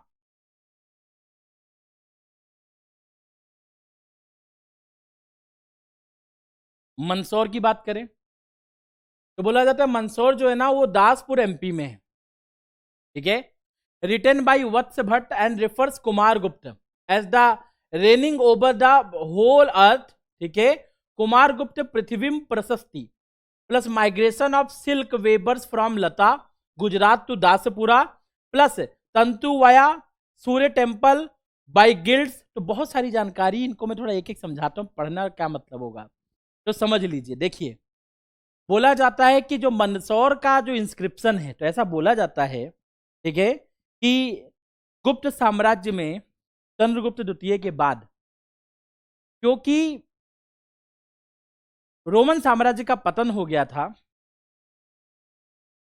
तो भारतीय व्यापार को धक्का मिला था। भारतीय व्यापार को इस प्रकार से धक्का मिला कि भारतीय व्यापार घाटे में जाने लगा, भारतीय व्यापारी घाटे में जाने लगे। तो इस प्रकार से जब भारतीय व्यापारी घाटे में जाने लगे तो फिर यहां पे भारत में उद्योग धंधों का पतन होना शुरू हुआ। तो उस समय गुजरात से व्यापारी वो अपने मतलब उल्टा वापस आते हैं और कहां पहुंचते हैं, मंदसौर दासपुर। तो मंदसौर इंस्क्रिप्शन में पता चला कि लता से दासपुर तक जो व्यापारी थे, हस्तशिल्पी थे, जो उस समय कारखाने लगा रखे थे जिन्होंने गुजरात में, इनको अपने उद्योग धंधे बंद करके वापस गांव की ओर मुड़ना पड़ा। मतलब इसमें पता चलता है कि गुप्त साम्राज्य के अंतिम समय में व्यापार का पतन होने लगा और ग्रामीकरण अर्थव्यवस्था होने लगी। अब लोग गांव में जाकर बसने लगे। इसीलिए आप देखेंगे कि हर्षवर्धन का काल सामंतवादी विचारधारा या सामंतवादी व्यवस्था का जो शुरुआत माना जाता है वहां से होगा। ठीक है, तो देखिए यहां पे दूसरा आपको यहां पे जानकारी ये मिलेगी कि इसी शिलालेख में कुमारगुप्त को पृथ्वी, क्लियर है, मतलब कुमारगुप्त पृथ्वी प्रशस्ति, मतलब पृथ्वी में संदर्भित किया गया है। कहने का मतलब कि बोला गया है कि कुमारगुप्त जो हैं, ठीक है, ये पूरे पृथ्वी को क्या करते हैं, शासन करते हैं, पूरे पृथ्वी के शासक हैं। He was the ruler of whole earth. बहुत लंबा दे दिया इन्होंने, इतना लंबा फेंक दिया कि लपेटते नहीं बन रहा है, लेकिन ये नाम दिए जाते थे। अब राजा हैं, आदमी खुशी और बाकी चीजें के लिए मतलब बोलता है। और उसके अलावा इसी में पता चला है कि तंतुवय, तंतुवय मालूम है आपको कौन होते हैं? तंतुवय गिल्ड होते हैं। गिल्ड मतलब शिल्पकार, क्लियर है? हाँ, ये बात याद रखेंगे, ये गिल्ड होते हैं शिल्पकार। शिल्पकारों का काम क्या होता है? शिल्पकार के समूहों को कहते हैं, सॉरी, ग्रुप ऑफ हैंडीक्राफ्ट, ये सॉरी ग्रुप ऑफ आर्टिजन्स। शिल्पकारों के समूह को नाम दिया गया है तंतुवय। ये भी जानकारी यहां से पता चलती है। और ये भी जानकारी मिलती है कि इन्हीं शिल्पकारों के समूह के द्वारा, ठीक है, 436 में सूर्य मंदिर की स्थापना की गई और बाद में 473 ईस्वी में इन्हीं के द्वारा इस मंदिर की मरम्मत भी की गई। दामोदर कॉपर प्लेट इंस्क्रिप्शन, और उसके अलावा देखेंगे करंदन इंस्क्रिप्शन, दामोदर कॉपर प्लेट शिलालेख और करंददा जो शिलालेख है वो अभी हमें इनके बारे में जानकारी देता है, मतलब कुमारगुप्त के शासनकाल के बारे में हमें जानकारी देता है। फिर इस वंश के आखिरी शासक आ गए, आखिरी नहीं कह सकते, आखिरी प्रतापी शासक स्कंदगुप्त। ये प्रतापी थे। स्कंदगुप्त जो हैं, ठीक है, तो अगर आप देखेंगे तो बोला जाता है विक्रमादित्य आफ्टर डिफीटिंग टोरामन प्रोबेबली हूण। इसके पहले याद रखिए कुमारगुप्त ने नालंदा की स्थापना कर दी थी। एक बहुत इंपॉर्टेंट पॉइंट है जो मुझसे छूट गया, तो आप थोड़ा सा इसके बारे में जानकारी रखेंगे कि उन्होंने नालंदा की स्थापना कर दी थी। क्लियर है? जी हाँ, जस्ट अ सेकेंड। हाँ जी बच्चों, तो देखेंगे कि जो विक्रमादित्य थे उन्होंने तोरामन को हराया। तोरामन को बोला जाता है कि वो हूण थे। अब आप लोगों के मन में आएगा हूण कौन है? ये मध्य एशिया क्षेत्र से भारत पे अटैक करते थे। ये बहुत अच्छे धनुर्धर थे, इनको बहुत अच्छी कला आती थी मतलब युद्ध करने की या धनुष चलाने की। ये बहुत अच्छे धनुर्धर थे। ये भारत के उत्तर पूर्वी से सॉरी उत्तर पश्चिम सीमा से ये अटैक करते थे। तो बोला जाता है कि इन्होंने एक टाइटल लिया विक्रमादित्य का जब इन्होंने तोरामन को हराया, क्योंकि ये भी विदेशी थे। Clear? To consolidated his position he had to fight with Pushyamitra मित्राज। और उस समय बोला जाता है कि अपनी स्थिति को मजबूत करने के लिए इन्होंने पुष्यमित्रों से लड़ना पड़ा। तो एक पुष्यमित्र थे, उनसे भी इन्होंने युद्ध किया। और बोला जाता है कि गिरनार इंस्क्रिप्शन जो है, गिरनार शिलालेख, ये बताता है कि उनके गवर्नर परनादत्त ने सुदर्शन झील की मरम्मत कराई। ये वही झील है जिसे चंद्रगुप्त ने बनवाया था। ठीक है, क्लियर है? हाँ, अपने गवर्नर को बोल के उसके बाद फिर आप देखेंगे कि यही झील को आगे चल के बहुत लोगों ने मरम्मत भी कराया। उसमें एक श्रेय आपको स्कंदगुप्त को भी देना पड़ेगा, जो गिरनार इंस्क्रिप्शन से जानकारी मिलती है। वहीं इनके बारे में जानकारी हमें भीतरी, ये भीटारी लिखा हुआ है, गलत है, भीतरी स्तंभ शिलालेख से पता चलता है, जो गाजीपुर यूपी में है।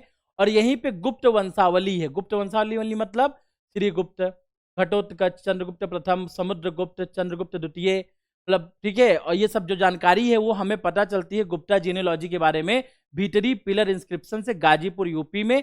यूपीपीएससी वाले ध्यान देंगे। ठीक है, चंद्र व्याकरण, क्लियर है, और कथा सरित सागर हूण पर उनकी जीत का उल्लेख करते हैं। मतलब ये दो ग्रंथ हैं जिन ग्रंथों में हमें यह पता चलता है कि इन्होंने हूण को हराया था। ये हूण है, क्लियर है? हाँ, इन्होंने हूण को क्या किया था? हराया था। हूण पर अपनी विजय प्राप्त की थी। उसके बाद फिर बोला जाता है कि इनके बाद में कुछ उत्तराधिकारी आए, लेकिन बहुत नाम नहीं किए। पुरुगुप्त, कुमारगुप्त द्वितीय, बुद्धगुप्त, नरसिंहगुप्त, कुमारगुप्त थर्ड, विष्णुगुप्त अंतिम शासक थे। यह कभी कभी पीवाईक्यू भी है, पूछा भी जाता है। गुप्त साम्राज्य का अंतिम शासक विष्णुगुप्त था।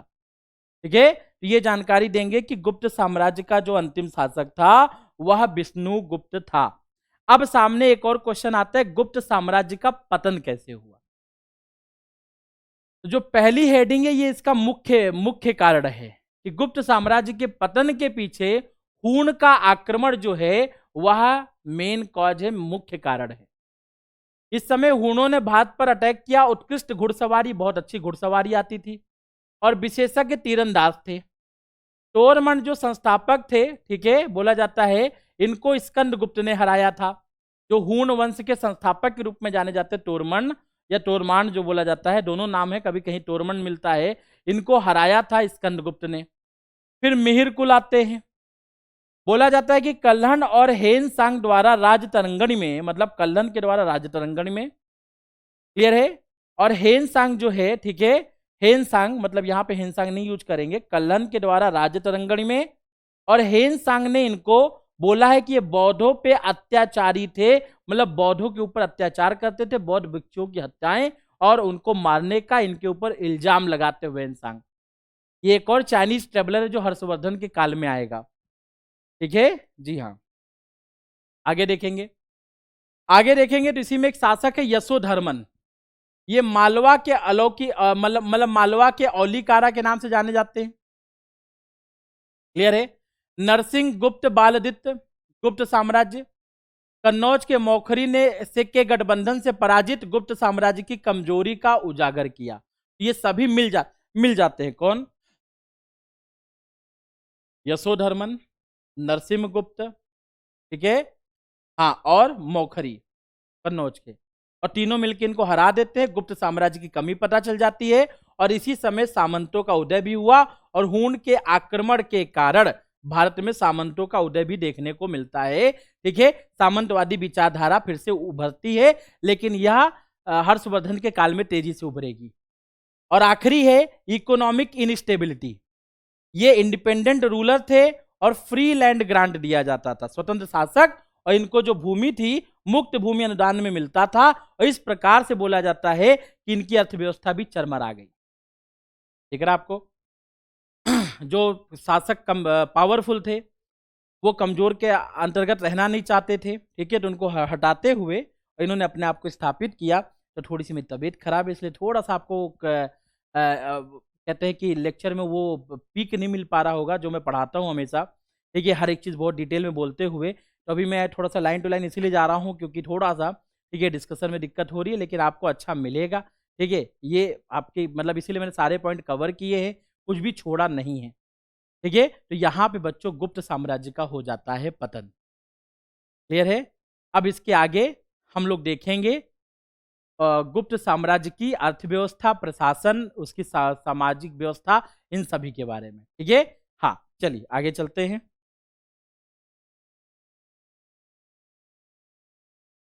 तो देखो भाई, अब तक तो हम लोगों को ये पता चल गया कि भाई गुप्ता जो हैं उनका पतन कैसे हुआ, ठीक है।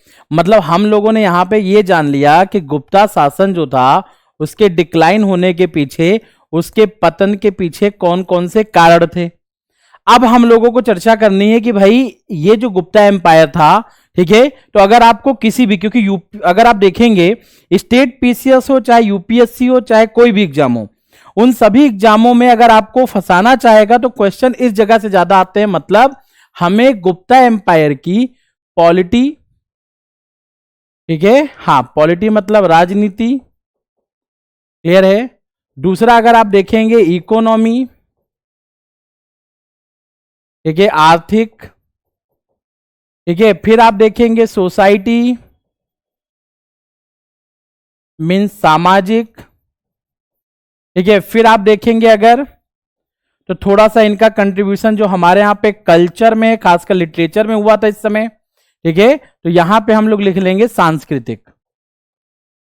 तो बोला जाता है कि अगर आपको गुप्त साम्राज्य को और अच्छे से जानना है तो अभी तक तो हम लोगों ने राजाओं के बारे में चर्चा की है, लेकिन अब मेन मुद्दा आ गया है कि अब हमें यह जानना पड़ेगा कि गुप्त साम्राज्य की राजनीति कैसी थी, गुप्त साम्राज्य की आर्थिक व्यवस्था कैसी थी, कैसे इनकम होती थी, आय होती थी, गुप्त साम्राज्य की सामाजिक व्यवस्था, ठीक है, राजनीति, आर्थिक, और यहां पर कल्चर मतलब सांस्कृतिक व्यवस्था। इन चारों चीजों पे हम लोग आज डिस्कस करेंगे। तो सबसे पहले आपके सामने है गुप्त साम्राज्य की अर्थव्यवस्था। जी हां, ये मन में तो क्वेश्चन होगा, क्वेश्चन इसलिए होगा क्योंकि गुप्त साम्राज्य भारत का वह साम्राज्य है जिस समय बोला जाता है कि जब ये साम्राज्य की स्थापना हुई तो उस समय बहुत ज्यादा समृद्धि थी, प्रॉस्पेरिटी बहुत थी। लेकिन रोम साम्राज्य का पतन, गुप्त साम्राज्य में कारीगरों, हस्तशिल्पकारों के उद्योगों का पतन, उनका गुजरात के लता से दासपुर मंदसौर की ओर पलायन, गांव में जाकर बस जाना, रूरलाइजेशन, ग्रामीकरण, इन सभी चीजों ने हमें एक बार सोचने को मजबूर कर दिया। इसलिए गुप्त साम्राज्य की अर्थव्यवस्था की जानकारी तो हमें होनी चाहिए कि आखिर गुप्त साम्राज्य जो था उसका आर्थिक आधार क्या था, उसका इकोनॉमिक बेस क्या था। तो बच्चों, आर्थिक आधार की अगर मैं चर्चा करूं तो जैसा कि आपको यहां पे दिखता है, agriculture was the main source of revenue. गुप्त साम्राज्य का जो मेन सोर्स ऑफ रेवेन्यू है, ठीक है, जहां से उनका कहा जाता था कि राजस्व का जो मुख्य स्रोत है वो कृषि था, वो एग्रीकल्चर था। आपको मालूम होगा भारत में आज भी अगर आप देखते हो वो चीज समझ में आती है, ठीक है। तो हमारे यहां पे वो एग्रीकल्चर ही कहा जाता है, कृषि को ही कहा जाता है।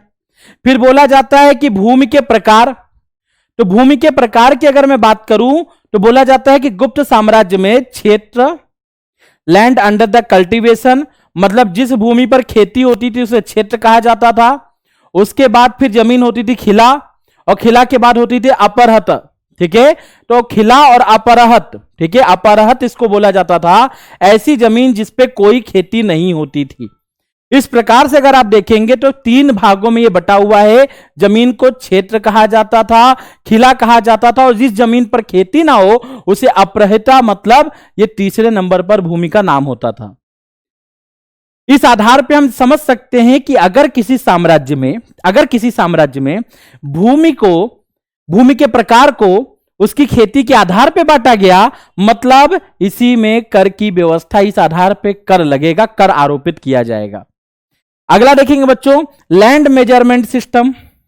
अगर मैं लैंड मेजरमेंट सिस्टम की बात करूं, भूमि मापन प्रणाली की बात करूं, तो बोला जाता है निवर्तना, कुल्यावापा और ड्रोनावापा, ठीक है। मतलब निवर्तना, कुल्यावापा और ड्रोनावापा जो है ये वो इकाई थी जिस इकाई से भूमि को मापा जाता था।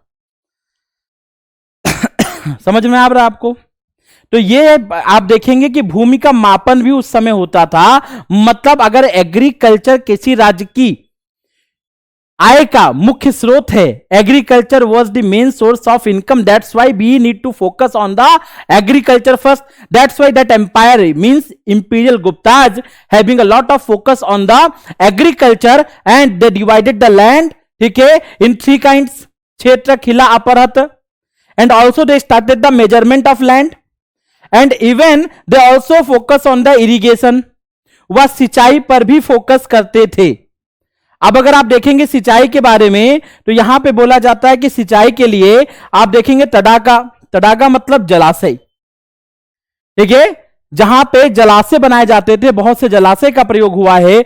घाटी यंत्र या फिर अरघट्टा बोला जाता है, यह पानी का पहिया है। आपने देखा होगा पानी का पहिया जो है वो चप्पू टाइप के, उसका प्रयोग किया जाता था इरिगेशन के लिए। तो हमारे यहां पे आप देखेंगे गुप्त साम्राज्य में सिंचाई पर, भूमि के मापन पर और भूमि के प्रकार पर विशेष रूप से ध्यान दिया गया, क्योंकि राज्य की आय का एक मुख्य स्रोत भूमि मतलब एग्रीकल्चर, कृषि ही था, ठीक है। आगे देखेंगे अगर इसी में तो बोला जाता है साधारण कृषक, जो उनके गुप्त साम्राज्य के जो ऑर्डिनरी कल्टीवेटर थे, जो साधारण कृषक थे, मतलब बच्चों वो कृषक जो भूमि पर खेती तो करते थे लेकिन साधारण रूप से, ठीक है, हाँ, बहुत बड़े स्तर के नहीं थे। इसलिए बोला जाता है कि उनके कई नाम दिए गए, बोला गया कृषि बाला, कर्षका या किनास, कृषि बाला या कर्षक, ये शब्द दिए गए। जो भूमि का विलेज लैंडलॉर्ड था, गांव के भूमिधारक जो थे, ठीक है, या फिर आप बोल सकते हैं जमींदार या बड़े लोग जिनके पास भूमि का एक बहुत बड़ा हिस्सा हुआ करता था, वो लोग ग्रामिका, कुटुंबी और महातर, ठीक है। तो याद रखेंगे ग्रामिका, कुटुंबी और महातर बोले जाते थे। अगर आप देखेंगे तो कामसूत्र जो ग्रंथ लिखा गया इस समय, तो कामसूत्र कहता है exploitation of male and female slaves were prevalent. तो कहता है कि उस समय अगर आप देखेंगे तो मजदूरों को जो गुलाम थे, ठीक है, महिला और पुरुष दोनों दास होते थे, याद रखेंगे, पुरुष भी दास होते थे और महिला भी दास होती थी, मतलब men and women both are the slaves. और ये दास भी होते थे और इनका शोषण भी प्रचलित था, जो कि हमारे यहां पे कामसूत्र वात्सायन के द्वारा लिखित ग्रंथ में इसकी जानकारी दी गई है, ठीक है। हाँ, आगे अगर देखेंगे बच्चों इसी में, तो आगे हम लोग देखते हैं कि उस समय अगर देखेंगे तो व्यापार जो होता था उसके प्रमुख बंदरगाह की बात करें तो प्रमुख बंदरगाह में आपको चौल, तमरालीपट्टी, ठीक है, उसके बाद फिर देखेंगे भृगुकच्छ, अरिकमेडु, कावेरीपट्टनम। ये वो बंदरगाह हैं जिन गुप्त साम्राज्य के समय जिन बंदरगाह से बहुत बड़े स्तर पर व्यापार होता था, क्योंकि किसी भी देश की आर्थिक आधार में व्यापार जो है वो महत्वपूर्ण अंग है। आप एग्रीकल्चर तो कर रहे हो, आप कृषि तो कर रहे हो, लेकिन कृषि के साथ साथ आपको बंदरगाह पे फोकस करना पड़ेगा, आपको बंदरगाह पर ध्यान देना पड़ेगा। इसलिए अगर मैं बंदरगाह की बात करूं तो ये वो सभी बंदरगाह हैं जिन बंदरगाहों से विदेशी व्यापार होते थे, ठीक है, फॉरेन ट्रेड होते थे। क्लियर है? तो इनके नाम याद रखेंगे, पूछ लिया जाता है, ठीक है। हाँ, फॉरेन ट्रेड, विदेशी व्यापार, तो ये एक इंपॉर्टेंट पॉइंट था इकोनॉमी में। अब आगे बढ़ेंगे तो बोला जाता है कि इकोनॉमी में एक और चीज है, क्राफ्ट एंड प्रोडक्शन। बच्चों आप सब इतिहास मुझसे पढ़ रहे हो, प्राचीन भारत में शुरुआत से आपको पढ़ा रहा हूं, तो हमने एक बात तो ध्यान दी है, एक बात तो नोटिस की है, ठीक है। क्या नोटिस की थी? हमने एक बात यह ध्यान दी, अगर आप देखेंगे तो हमारे मुद्दे में हमारे सामने एक बात आती है, वो बात क्या कहती है? शिल्प और उत्पादन की बात है। शिल्प और उत्पादन मतलब अगर आप यहां पे देखेंगे तो बोला जाता है कि अगर किसी देश में, अगर किसी राज्य में आय बढ़ती है, लोगों की संपत्ति बढ़ती है, तो लोगों के शौक भी बढ़ते हैं, और इस प्रकार से दूसरे और उद्योगों का विकास होता है। उन्हीं उद्योगों के विकास के क्रम में गुप्त साम्राज्य में भी शिल्प और उत्पादन का विकास बहुत तेजी से हुआ। अब अगर आप देखेंगे यहां पे तो बोला जाता है क्षौमा और पट्टा वस्त्र, दिख रहा है आपको? क्षौमा या पट्टा वस्त्र जो था, ये रेशमी कपड़े के अलग अलग नाम थे, मतलब उस समय रेशम के कपड़े, सिल्क क्लॉथ का व्यापार होता था। वहीं पे अगर मैं देखूं यहां पे तो earthen pots, furniture, metal tools for domestic use. Clear है? जी हां, घरेलू उपयोग के लिए लोग मिट्टी के बर्तन, फर्नीचर और धातु के उपकरण का प्रयोग करते थे। एक नाम यहां पे मिलता है नगर श्रेष्ठी का, तो नगर श्रेष्ठी व्यापारियों का शहर जो था उसे नगर श्रेष्ठी के नाम से बोला जाता था। नगर श्रेष्ठी मतलब सिटी ऑफ मर्चेंट्स, व्यापारियों का शहर। और वहीं पे देखेंगे सातवाह जो है, ठीक है, सातवाह कारवां का नेता होता था, ठीक है। अब सातवाह कौन है? ये कारवां क्या है बच्चों? व्यापारियों का एक ऐसा समूह जो एक जगह से दूसरी जगह व्यापार करने जा रहा है, इस उद्देश्य के साथ कि वह इस वस्तु का 4 से 5 गुना मूल्य प्राप्त करेगा। सातवां वो लोग होते थे जो कहीं दूर की चीज को किसी जगह पे ले जाकर बेचते थे जहां पर उसकी कमी है और उसका अच्छा दाम मिल जाए। इसलिए व्यापार में हम नगर श्रेष्ठी मतलब व्यापारियों का शहर होता था, उसमें हम कभी कभी सातवां कारवां का नेता होता था जो किसी खास चीज को दूसरे क्षेत्र में बेचकर अत्यधिक लाभ कमाने की कोशिश करता था। तो ये बात हमारे दिमाग में यहां पे आ जानी चाहिए, घुस जानी चाहिए, क्योंकि ये इंपॉर्टेंट पॉइंट है। अब आपके मन में तो आएगा, क्योंकि यूपीएससी ने डायरेक्ट, यूपीएससी और यूपीपीएससी में भी शायद पूछा गया था, गिल्ड कौन होते हैं या फिर श्रेणी कौन होते हैं, इनके बारे में जानकारी बताइए। ठीक है, तो जानकारी कुछ नहीं बतानी है। श्रेणी गिल्ड जो है वो व्यापारी हैं, ठीक है, मतलब व्यापारी और कारीगर जो हैं, ठीक है, इनका समूह जो है उसे कहते हैं। तो बोला जाता है कि जो श्रेणी या गिल्ड हैं facilitated the functioning of both craftsman and traders, कारीगरों और व्यापारियों दोनों के काम काज की सुविधा प्रदान की जाती है। यहां पे अगर आप देखेंगे तो each guild has its own chief assistant. जैसे मान लीजिए, पहले समझ लीजिए आराम से, ठीक है, कि मैं हस्तशिल्पकारों के ग्रुप का अध्यक्ष हूं, गिल्ड हूं, श्रेणी हूं, ठीक है। ट्रेडर्स, व्यापारियों का अध्यक्ष हूं, गिल्ड हूं, श्रेणी हूं, व्यापारियों के समूह का नेतृत्व करता हूं। इस प्रकार से अगर आप देखेंगे तो हर guild, each guild has its own chief assisted by others and functionaries on selected the great care. जैसे मान लीजिए मेरे साथ 50 व्यापारी है, व्यापारियों का समूह गिल्ड है और उनमें से मैं उनका नेता बन गया, तो मैं इन सबका ध्यान रखूंगा। कहने का मतलब कि गिल्ड कोई एक कारीगर विशेष नहीं था, कारीगरों का समूह था, हस्तशिल्पकारों का समूह था, उसे हम गिल्ड या श्रेणी कहते थे। हिंदी में श्रेणी, इंग्लिश में गिल्ड कहते थे। अब देखिए कितनी अच्छी बात लिखी हुई है, प्रत्येक गिल्ड का अपना प्रमुख होता है जिसे दूसरों द्वारा सहायता प्रदान की जाती है और पदाधिकारियों को बहुत सावधानी के साथ चुना जाता है। देख रहे हैं आप? जी हां, मतलब हर एक गिल्ड का अपना प्रमुख है, ठीक है, और अपना प्रमुख मतलब हर एक व्यापारियों के समूह का अपना नेता है जो दूसरों द्वारा सहायता प्रदान की जाती है, बाकी सब उसे सहायता देते हैं, और पदाधिकारी को बहुत सावधानी के साथ चुना जाता है। और लोग जो हैं वो अपना नेता चुनने में सभी चीजों का ध्यान रखते हैं, क्योंकि जो हमारा नेता होगा वो कम से कम हमारा विकास तो करे। क्लियर है यहां तक? ठीक है, जो हमारा नेता होगा, जो हमारा सुपीरियर होगा, कम से कम हमारी मदद तो करे, हमारी सहायता तो करे। तो ये बात यहां पे देखने को मिलती है। Sometimes operated as cooperative and controlled new entries, बोला जाता है कभी कभी सहकारी के रूप में संचालित और नई प्रविष्टियों को नियंत्रित किया। बोला जाता है कभी कभी कई गिल्ड आपस में मिलकर भी कार्य करते थे। मान लो 5 इधर के व्यापारी, 5 वहां के व्यापारी, या फिर कई जगह के एक व्यापारी मिलकर गिल्ड बन जाते थे, कोऑपरेटिव, एक दूसरे का साथ देकर। और कभी कभी एक गिल्ड में बाहर के दूसरे व्यापारियों को भी शामिल किया जाता था, सावधानी पूर्वक।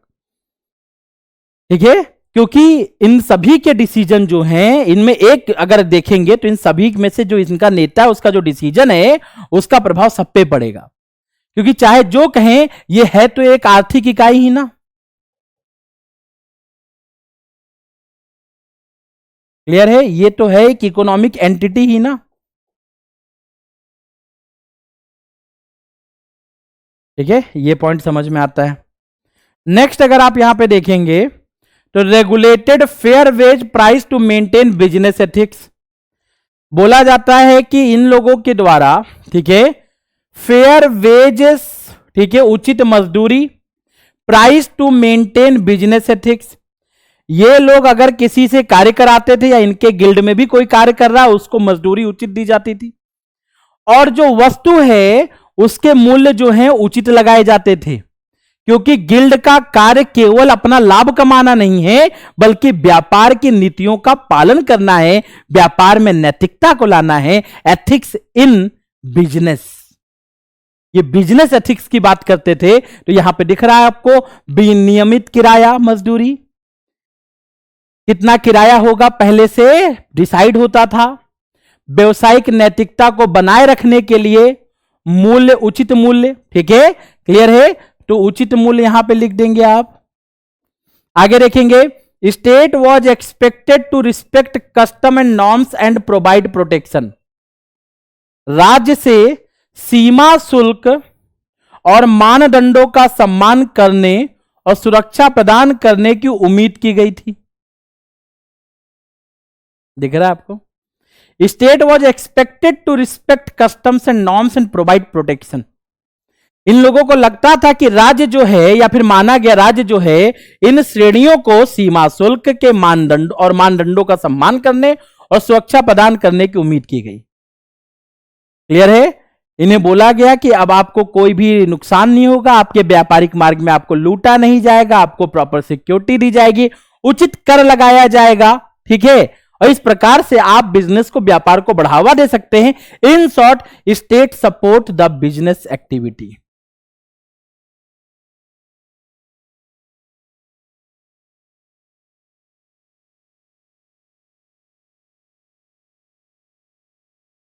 ठीक है, हां, राज्य जो था वो व्यापारिक गतिविधि को, राज्य व्यापारिक गतिविधि को नियंत्रित करता था। या उसमें बोला जाता है सपोर्ट करता था, मतलब नियंत्रित नहीं, ठीक है, बोला जाता सहायता प्रदान करता था। क्लियर है, चाहे सिक्योरिटी हो चाहे कुछ भी हो, ठीक है। Members of shreni were subjected to punishment in case of misconduct. जहां नीति की बात होगी वहां पे अगर कोई धर्म के हिसाब से नहीं चलेगा तो सजा तो सुनानी पड़ेगी।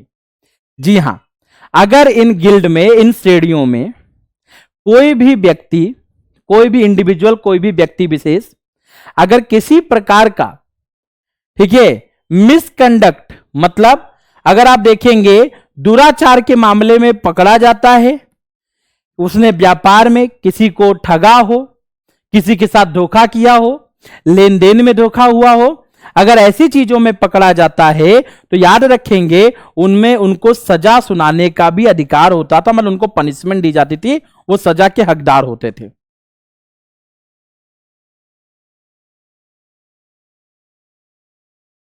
तो कभी एक छोटा टॉपिक गिल्ड आता था, मैंने गिल्ड को आपको इतने अच्छे से समझाया ताकि आपको अच्छे से रिवीजन हो जाए। आगे देखेंगे, बोला जाता है टाइटल्स देखेंगे। अब ये तो हो गया इकोनॉमी, इकोनॉमी हो गई। अब हम लोग आ गए पॉलिटी में, ठीक है। Now we are going to discuss the politics, ठीक है। हाँ, याद रखेंगे बच्चों, जब हम पॉलिटिकल सिचुएशन पे डिस्कस करते हैं किसी भी समय काल की, राजनीतिक, ठीक है, स्थिति को डिस्कस करते हैं किसी भी समय काल की, तो हमें बहुत कुछ पता चलता है। क्या पता चलता है, थोड़ा ध्यान देंगे। सबसे ज्यादा हमें यहां पे ये पता चलता है, ठीक है, सबसे ज्यादा हमें यहां पे ये पता चलता है, याद रखेंगे, जो कि बहुत इंपॉर्टेंट है। राजनीतिक स्थिति में हम प्रशासन के बारे में जानकारी लेते हैं।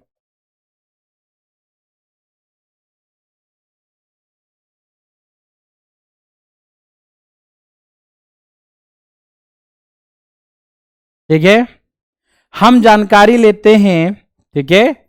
हाँ, ये हो गया सेंट्रल एडमिनिस्ट्रेशन, ठीक है, सेंट्रल एडमिनिस्ट्रेशन, मतलब अगर ऐसे भी इसको लिख सकते हैं, अगर कंफ्यूजन ना हो तो आप इसको ऐसे भी लिख सकते हैं कि हम इसे दो भाग में लेते हैं, ठीक है, सेंट्रल राजा एंड ऑल, और प्रोविंशियल राज्य के आधार पे, ठीक है, डिस्ट्रिक्ट जिले के आधार पे, ठीक है, हाँ, ग्राम विलेज के आधार पे। इस आधार पे हम प्रशासन को समझते हैं। लेकिन जब हम प्रशासन को समझते तो हमें मालूम है इस प्रशासन का जो केंद्र बिंदु है वो कौन है, राजन है। राजन मतलब हमारे राजा। अब ये जो राजा है ये प्रशासन का केंद्र बिंदु होता है, और ये सभी लोग जो है ना, सेंट्रल, प्रोविंशियल या डिस्ट्रिक्ट और ग्राम जो एडमिनिस्ट्रेशन है, ये सभी किसके अंतर्गत आते हैं, राजा के अंतर्गत, राजा की सहायता, ताकि राजा को शासन करने में समस्या ना हो। तो बोला जाता है कि जब गुप्त काल की शुरुआत हुई तो गुप्त काल की शुरुआत में ही राजा जो था, ठीक है, क्लियर है, आप देखेंगे सेंट्रल फिगर ऑफ एडमिनिस्ट्रेशन, वो प्रशासन का केंद्रीय गौरव होता था, प्रशासन का केंद्र बिंदु होता था। राजा ही पूरे प्रशासन को चलाता था। इसलिए राजा अपना बहुत सारा टाइटल, जो शीर्षक है, वह कैरी करता था। मतलब उस समय के राजाओं के बहुत सारे शीर्षक मिले हैं। उन शीर्षक के बारे में अगर बात करें तो परम भट्टारक, परम देवता, चक्रवर्ती परमेश्वरा, इसके अलावा आपको महाराजाधिराज,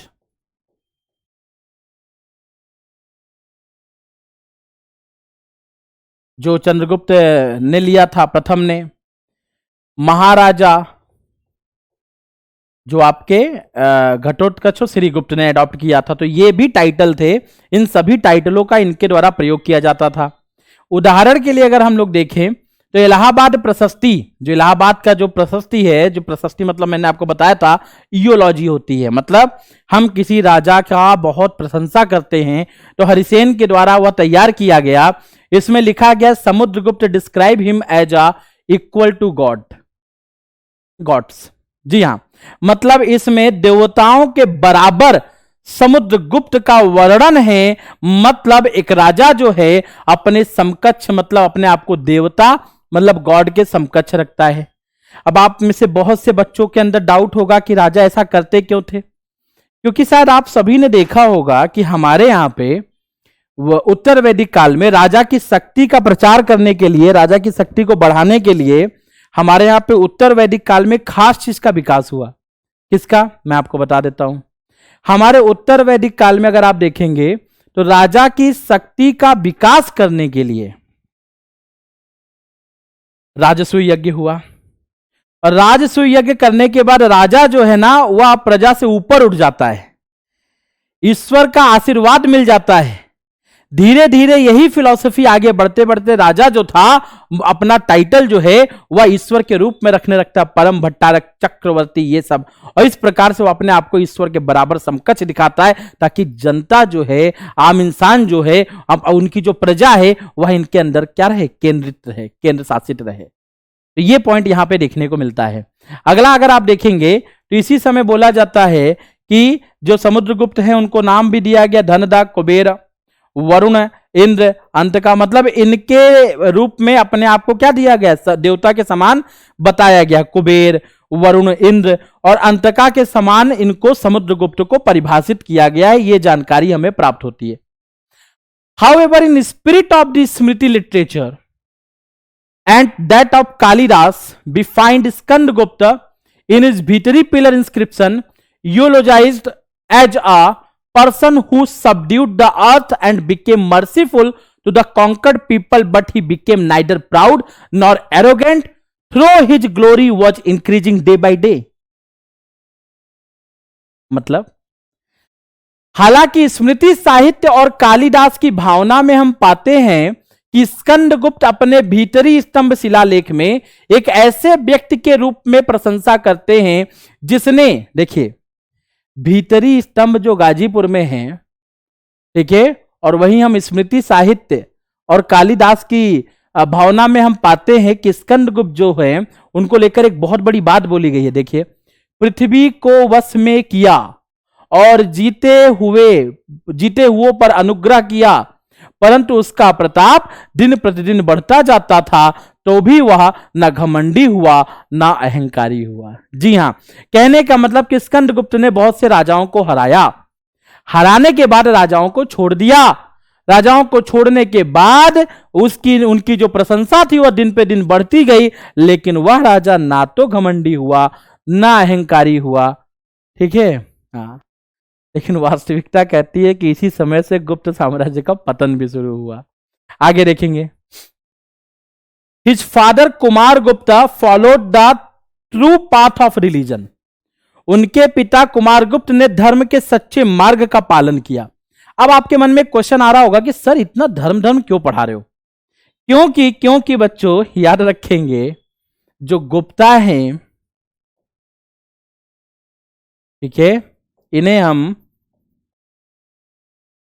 रिवाइवल ऑफ हिंदुइज्म या फिर we can say the most perfect word Brahmanism माना जाता है। ठीक है, जी हां, ब्राह्मणवाद का पुनरुत्थान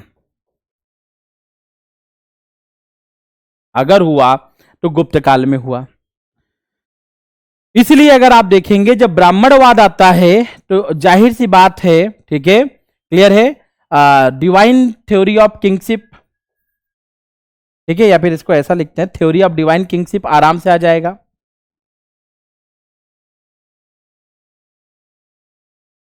theory of divine kingship, clear है, हाँ। तो डिवाइन किंगशिप की थ्योरी मतलब दैवीय सिद्धांत, ठीक है, दैवीय सिद्धांत का जो एक थ्योरी थी, दैवीय सिद्धांत का जो पालन था वो यहां पे आ जाएगा। ठीक है, तो आई होप आपको इतना समझ में आ गया होगा, क्लियर हुआ? जी हाँ, चलिए आगे चलते हैं। आगे चलते हैं तो यहां पे पता चलता है council of ministers and others officials, ठीक है। अब राजा जो था उसके बारे में पता चल गया, राजा धर्म को किस हिसाब से लेता था वो भी पता चल गया। लेकिन अब क्वेश्चन आता है कि जो उस समय कार्यालय थे, जो मंत्री परिषद था, अन्य अधिकारी थे, उनके बारे में चर्चा करते हैं। जैसे मैं आपको बताऊं कि इनके समय जो मंत्री परिषद था वो वंशानुगत हो गया था, शायद नहीं बल्कि हो ही गया था। कहने का मतलब, मैं आपको एक एग्जांपल देता हूं। हरिसेन एक राज दरबारी थे, कोर्ट पोएट थे, ठीक है, मतलब पोएट थे, मतलब अच्छी अच्छी कविताएं कहते थे, कवि थे, राज कवि, सॉरी दरबारी नहीं, राज कवि। इनके पिता जो थे वो जज थे। पिता की मृत्यु के बाद में उनको वह कार्य भी करना पड़ा, महादंड नायक का। इस प्रकार से हम जानते हैं कि इस समय जो पद थे वो वंशानुगत हो गए थे। तो अगर आप यहां पे देखेंगे तो सबसे पहले आप देखेंगे महाप्रतिहार। महाप्रतिहार उसे कहा जाता था जो चीफ ऑफ पैलेस गार्ड होगा। महल के रक्षकों के प्रमुख को महाप्रतिहार बोला जाता था। महादंड नायक, चीफ जस्टिस असिस्टेड किंग। जो महादंड नायक होता था वो मुख्य न्यायाधीश होता था जो राजा की सहायता करता था। Pratihara, regulated ceremonies and granted permits for admission of royal presence. समारोहों को विनियमित किया और शाही उपस्थिति में प्रवेश के लिए अनुमति दी गई। देखिए, तो महादंड नायक तो आपको मालूम चल गया। आपको महाप्रतिहार भी एक बार, प्रतिहार एक बार फिर से देख लेते हैं। रेगुलेटेड सेरेमनीज, जो भी समारोह होता था उनको ऑर्गेनाइज कराता था, ठीक है। And granted permit for admission to royal presence, ठीक है। और दरबार में राजा के सामने, बाकी सब लोगों के सामने लोगों को कौन आएगा कौन नहीं आएगा, किसकी प्रेजेंस होगी पैलेस में, उन सभी चीजों को देखता था, उनका लेखा जोखा रखता था, वो आपका प्रतिहार होता था, ठीक है। फाहियान कहते हैं, जो चाइनीज ट्रेवलर आया था चंद्रगुप्त द्वितीय के समय, वह कहता है नो कैपिटल पनिशमेंट। इस समय मौत की सजा नहीं थी, किसी को भी मौत की सजा नहीं दी जाती थी। यह बात यहां पर आपके सामने आती है, क्लियर है। आगे देखेंगे, दूतका कौन होते थे? टास्क ऑफ इंप्लीमेंटिंग गिफ्ट, जो उपहारों को कार्यान्वित करने का कार्य करते थे, ठीक है। जो उपहार को मेंटेन रखेंगे, एक ऑर्गेनाइजेशन में होता है ना जो व्यक्ति इस सबको भी देखेगा, वो दूतका होता था। तो ये ऐसे टर्म है जिन पे क्वेश्चन पूछे जा चुके हैं, इसलिए मैं इनको समझा रहा हूं, ठीक है। महाप्रतिहार, महादंड नायक, प्रतिहार, ये याद हो जाएगा। उसके बाद फिर फाहियान के अनुसार और दूतका, ये भी याद हो जाएगा। आगे आप देखेंगे आर्मी के बारे में, सेना के बारे में। जी हां, किसी भी राज्य का जो राज्य की जो शक्ति है वो उसके सैन्य शक्ति के आधार पे है, ठीक है। हाँ, उसकी सैन्य शक्ति, किसी भी राज्य की शक्ति जो है उसका आधार उसकी सैन्य शक्ति होती है।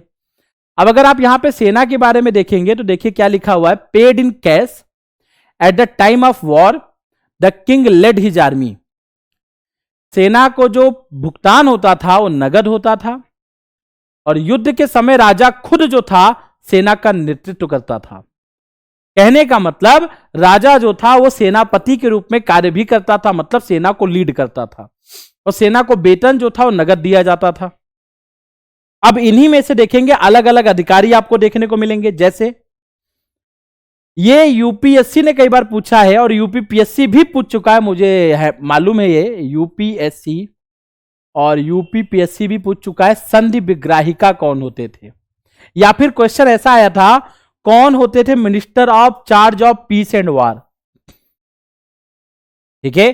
शांति और युद्ध के प्रभारी मंत्री कौन थे? फिर आपको बताना पड़ेगा संधि विग्राहिका, ठीक है, जिन्हें हम एक और नाम से जानते हैं महाबलाधिकृत। या युद्ध के समय शांति भी बात करते थे, अगर शांति की बात हो रही तो यही करते थे, अगर युद्ध भी होती थी तो यही करते थे। ये वो अधिकारी होते थे जो दो सेनाओं को या तो आमने सामने खड़ा कर देते थे लड़ने के लिए, और या तो दोनों के बीच में सुलह करा देते थे। कहने का मतलब, अगर कोई राज्य है किसी दूसरे राज्य के साथ में ऐसी स्थिति आ गई है कि अब उन दोनों के बीच में संघर्ष होना है, उस संघर्ष को विराम करने की पहले पहल होती थी, वो यही करते थे। अगर नहीं होता था तो फिर युद्ध करते थे। संधि विग्राहिका, पीस, महाबलाधिकृत उन्हीं को बोल दिया जाता था जब युद्ध होता था। दूसरा देखेंगे पीलूपति, ये होते थे हेड ऑफ द एलिफेंट्स, जो हाथियों की जो सेना होती थी आर्मी में, उनमें हाथियों का प्रमुख होता था। अश्वपति, हेड ऑफ हॉर्स, घोड़े का प्रमुख होता था, घोड़ों की सेना का। Narapati head of the foot soldiers, जो पैदल सेना होती थी, स्टैंडिंग आर्मी, उसका हेड होता था।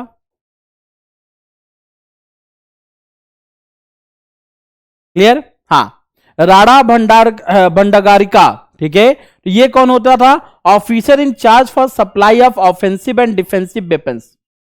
ऑफेंस करने के लिए, डिफेंस करने के लिए। डिफेंस मतलब वो जानते ना आप लोग, तलवार और क्या कहते, ढाल, ढाल लेके चले, ढाल डिफेंस, तलवार अटैक के लिए। तो ऑफेंसिव और डिफेंसिव दोनों मटेरियल देता था, रजिस्टर पे चढ़ाता था। युद्ध होने वाला तो सब लोग लेके जाते थे सेना, और ये इशू करता था।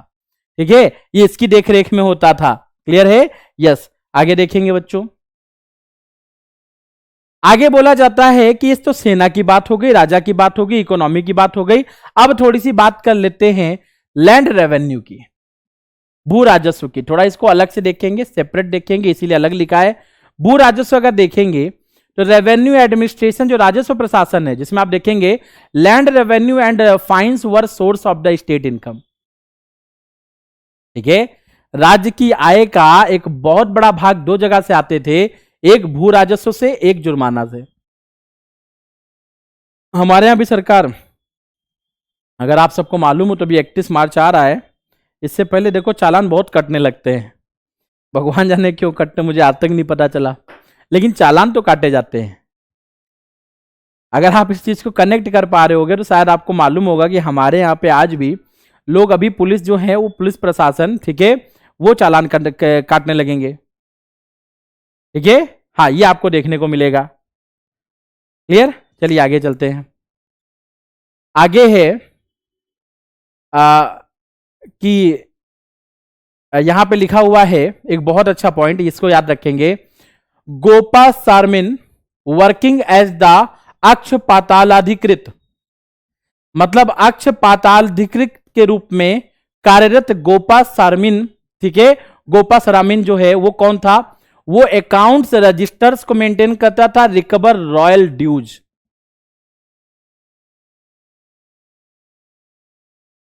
ठीक है, समझ में आ रहा आपको? जो लेखा पंजीकरण और शाही बकाया वसूल करता था। क्लियर है? यहां तक समझ में आ रहा है आपको? बहुत बेसिक पॉइंट बता रहा हूं। जो राज्य में पैसा बकाया था उसको देखता था, और अकाउंट रजिस्टर मेंटेन करता था। पुस्तपाल जो रिकॉर्ड कीपर था, ठीक है, जो लेखा जोखा रखता था, अलग से रिकॉर्ड मेंटेन करता था। ठीक है, किसका कितना बकाया है, ये अकाउंट संभालता था, ये बैलेंस शीट देखता था, और ये छुटपुट लेन देन देखता था। भू राजस्व जो है उद्रंग और भाग होता था। दो प्रकार के भू राजस्व लिए जाते थे, एक उद्रंग लिया जाता था, एक भाग लिया जाता था। इरिगेशन टैक्स भी होता था, सिंचाई कर भी होता था, जिसे बेदक भोग कहा जाता था। तो याद रखेंगे, क्वेश्चन आ जाएगा बेदक भोग क्या होता था, तब आपको बताना पड़ेगा ये सिंचाई कर होता था। फिर आपसे पूछ लिया जाएगा उद्रंग या भाग क्या होता था, फिर आपको बताना पड़ेगा ये भू राजस्व होता था। पुस्तपाल, पुस्तपाल वो है जो छोटे मोटे खर्चों को मेंटेन करता था। और वहीं पे अगर आप देखेंगे तो अक्ष पातालाधिकृत, ठीक है, वह जो था वो अकाउंट डिपार्टमेंट देखता था, और जो भी सरकार का बकाया पैसा है, रॉयल का, मतलब शाही परिवार का, साम्राज्य का, उसके लेन देन उसको निकलवाता था। ठीक है, तो ये सारी चीजें यहां पर इनके द्वारा क्या की जाती थी? मेंटेन की जाती थी। आगे देखेंगे बच्चों, एक है ऊपरी कर, ये भी आ चुका है एग्जाम में। ऊपरी कर क्या है? बोला जाता है कि levied on cloth, oil, etc when taken from one city to another. जब एक शहर से दूसरे शहर में कपड़े और तेल आदि ले जाए जाते थे तो उस पर लगाया जाने वाला कर ऊपरी कर होता था। शुल्क क्या होता था? यहां पे शुल्क में एच नहीं है, याद रखना, शुल्क है ये। शुल्क commercial tax paid by organisation of traders in case of non payment, cancellation of right to trade and fine amounting to 8 times of to the original शुल्क। देखिए क्या लिखा हुआ है, व्यापारियों के संगठन द्वारा भुगतान किया गया वाणिज्यिक कर भुगतान न करने की स्थिति में व्यापार के अधिकार को रद्द करना और मूल शुल्क के 8 गुना जुर्माना। एक बार फिर से देख लो, सबसे इंपॉर्टेंट है ये। ठीक है, हाँ, ये व्यापारियों का संगठन श्रेणी जो थे ना, ये लोग देते थे। क्लियर है? ये एक प्रकार का कॉमर्शियल टैक्स होता था। क्यों? भुगतान न करने की स्थिति में व्यापार के अधिकार को रद्द करना और मूल शुल्क 8 गुना जुर्माना, और अगर कोई इसे ना दे तो उसका व्यापार जो था, व्यापारिक अधिकार खत्म हो जाता था, या तो उसका 8 गुना ज्यादा पेमेंट करना पड़ता था। क्लियर है? इस प्रकार से अगर आप देखेंगे तो ये जुर्माना के रूप में लगाया जाता था। ये भी पीवाईक्यू है। बिस्टी किसे कहते हैं? राजा को जबरन मजदूरी का अधिकार था, मतलब फोर्स्ड लेबर। ठीक है, जबरन मजदूरी नहीं, हम इसे बंधुआ मजदूर कह सकते हैं। ठीक है, बंधुआ मजदूर। ठीक है, हाँ, जो राजा था वो फोर्स लेबर को कैरी ऑन करता था, बंधुआ मजदूरी को। आगे देखेंगे। ठीक है, कमंडक इन नीतिसार। नीतिसार में जो कमंडक था, ठीक है, वो क्या है? तो बोला जा suggest that king should take special care of his treasury.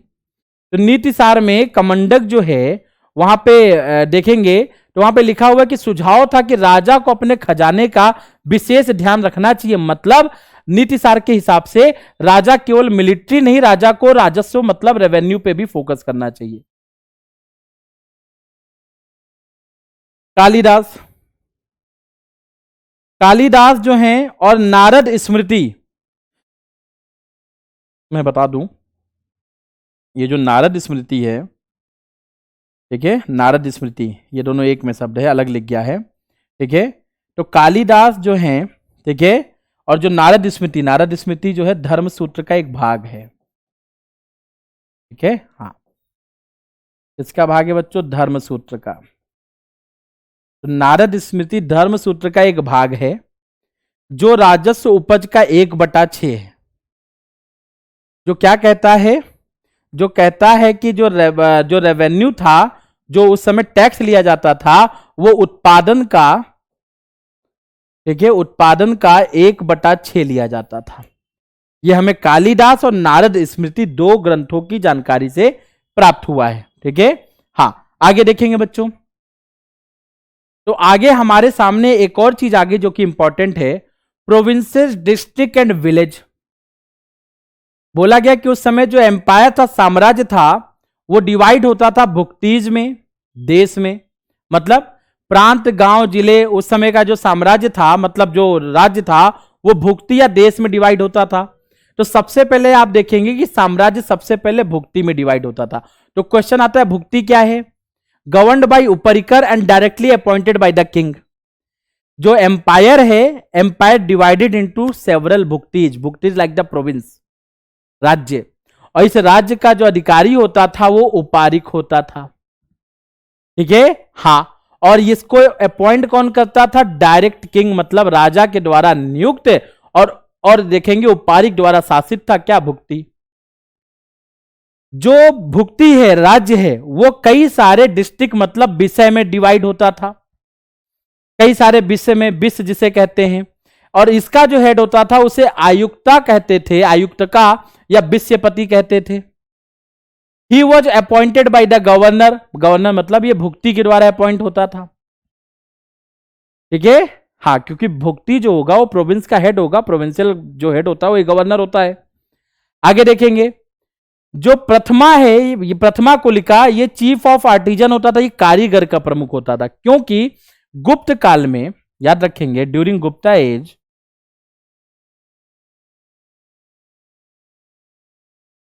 ठीक है, हाँ, ट्रेड एंड कॉमर्स, ठीक है, at initial phase developed, initial phase developed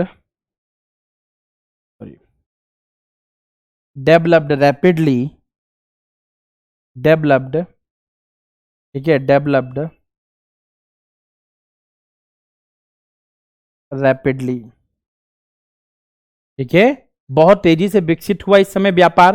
और जब व्यापार इतना विकसित हुआ तो कारीगर का जो प्रमुख है ना, उसको भी स्थापित किया गया ताकि वो कारीगरों के ऊपर क्या कर रख सके? ध्यान रख सके। तो यह भी एक इकाई, एक भाग हो गया। ठीक है, हाँ, आगे देखेंगे। एक और अधिकारी होता था जिसे कहते थे अष्ट कुलाधिकरण। ठीक है। In north Bengal a post higher than the village, उत्तर भारत में, उत्तर बंगाल में ये एक ऐसा पोस्ट था जो विलेज से भी क्या था, ऊंचा था। ठीक है। गांव के ग्रामिका से ऊपर जो ग्रामपति होता था ना, इससे ऊपर एक पोस्ट होती थी जिस पोस्ट को अष्ट कुलाधिकरण बोला जाता था। ठीक है। आगे देखेंगे, प्रथमा कायस्थ, चीफ ऑफ कायस्थ, ये कायस्थ के प्रमुख थे। मैं आपको बता दूं, कायस्थ जो है वॉज एनदर कास्ट। ठीक है। हाँ, क्लियर है। वैसे इसकी डेवलपमेंट गुप्ता के पहले शुरू हो गई, लेकिन गुप्ता में इसका पीक माना जाता है। ठीक है। हाँ, developed during Gupta, developed during Gupta. तो गुप्त साम्राज्य के समय कायस्थ जो था, कायस्थ वर्ग, उसका बहुत तेजी से विकास होता है। तो बोला जाता है कि इसमें प्रथमा कायस्थ होता था जो कायस्थों का प्रमुख होता था, इनका कार्य लेखा जोखा होता था। ठीक है। हाँ, उसके बाद विलेज हेडमैन होता था, गांव का मुखिया, उसे ग्रामपति कहते थे। और एक होता था ग्राम वृद्ध जो गांव के विवादों को देखता था। तो गांव के विवाद देखेंगे, ग्राम वृद्ध गांव का मुखिया होगा, ग्रामपति, और उसी गांव में से जो कायस्थ समुदाय का अध्यक्ष होगा प्रथम कायस्थ। और उसी में गांव के ऊपर उत्तर बंगाल में केवल जब इन लोगों ने बंगाल में कब्जा किया तो गांव के ऊपर भी एक व्यक्ति को बैठाया जिसका नाम था अष्ट कुलाधिकरण। ठीक है। उसके ऊपर आप देखेंगे कि जो व्यापारी वर्ग होता था शहरों में रहता था, तो शहरों में जो व्यापारी वर्ग है उसके लिए प्रथमा कुलिका होता था। उसके ऊपर जो जिले होते थे वो विषय होते थे, विषय का हेड विषयपति या आयुक्त का होता था। वहीं पे विषय के ऊपर देखेंगे तो भुक्ति होती थी जो राज्य होता था, और राज्य जो होता था उसका अध्यक्ष उपारिका होता था जिसे राजा अपॉइंट करता था। और भुक्ति, सभी भुक्तियों को मिलाकर राज्य बनता था जो कि राजा के द्वारा संभाला जाता था। इस प्रकार से आप देखेंगे तो एक अच्छी हायरार्की इनकी क्या हो गई, सेट हो गई। क्लियर है। हाँ, हम सोशल लिटरेचर पे तो चलेंगे, लेकिन सोशल लिटरेचर पे चलने से पहले मैं आपको बता दूं, ठीक है। हाँ, एक बहुत अच्छा पॉइंट यहां पे लिख दूं जो आपकी जानकारी के लिए बहुत जरूरी है। ड्यूरिंग गुप्ता एज,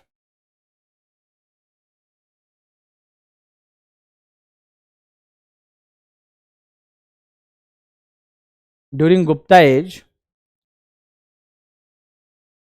ठीक है, ड्यूरिंग गुप्ता एज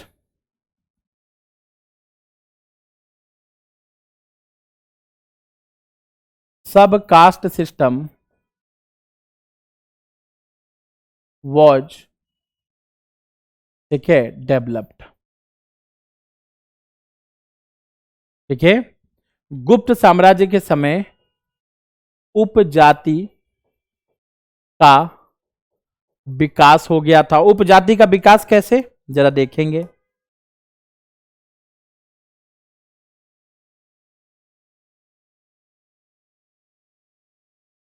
पहले 4 ही जाति होती थी।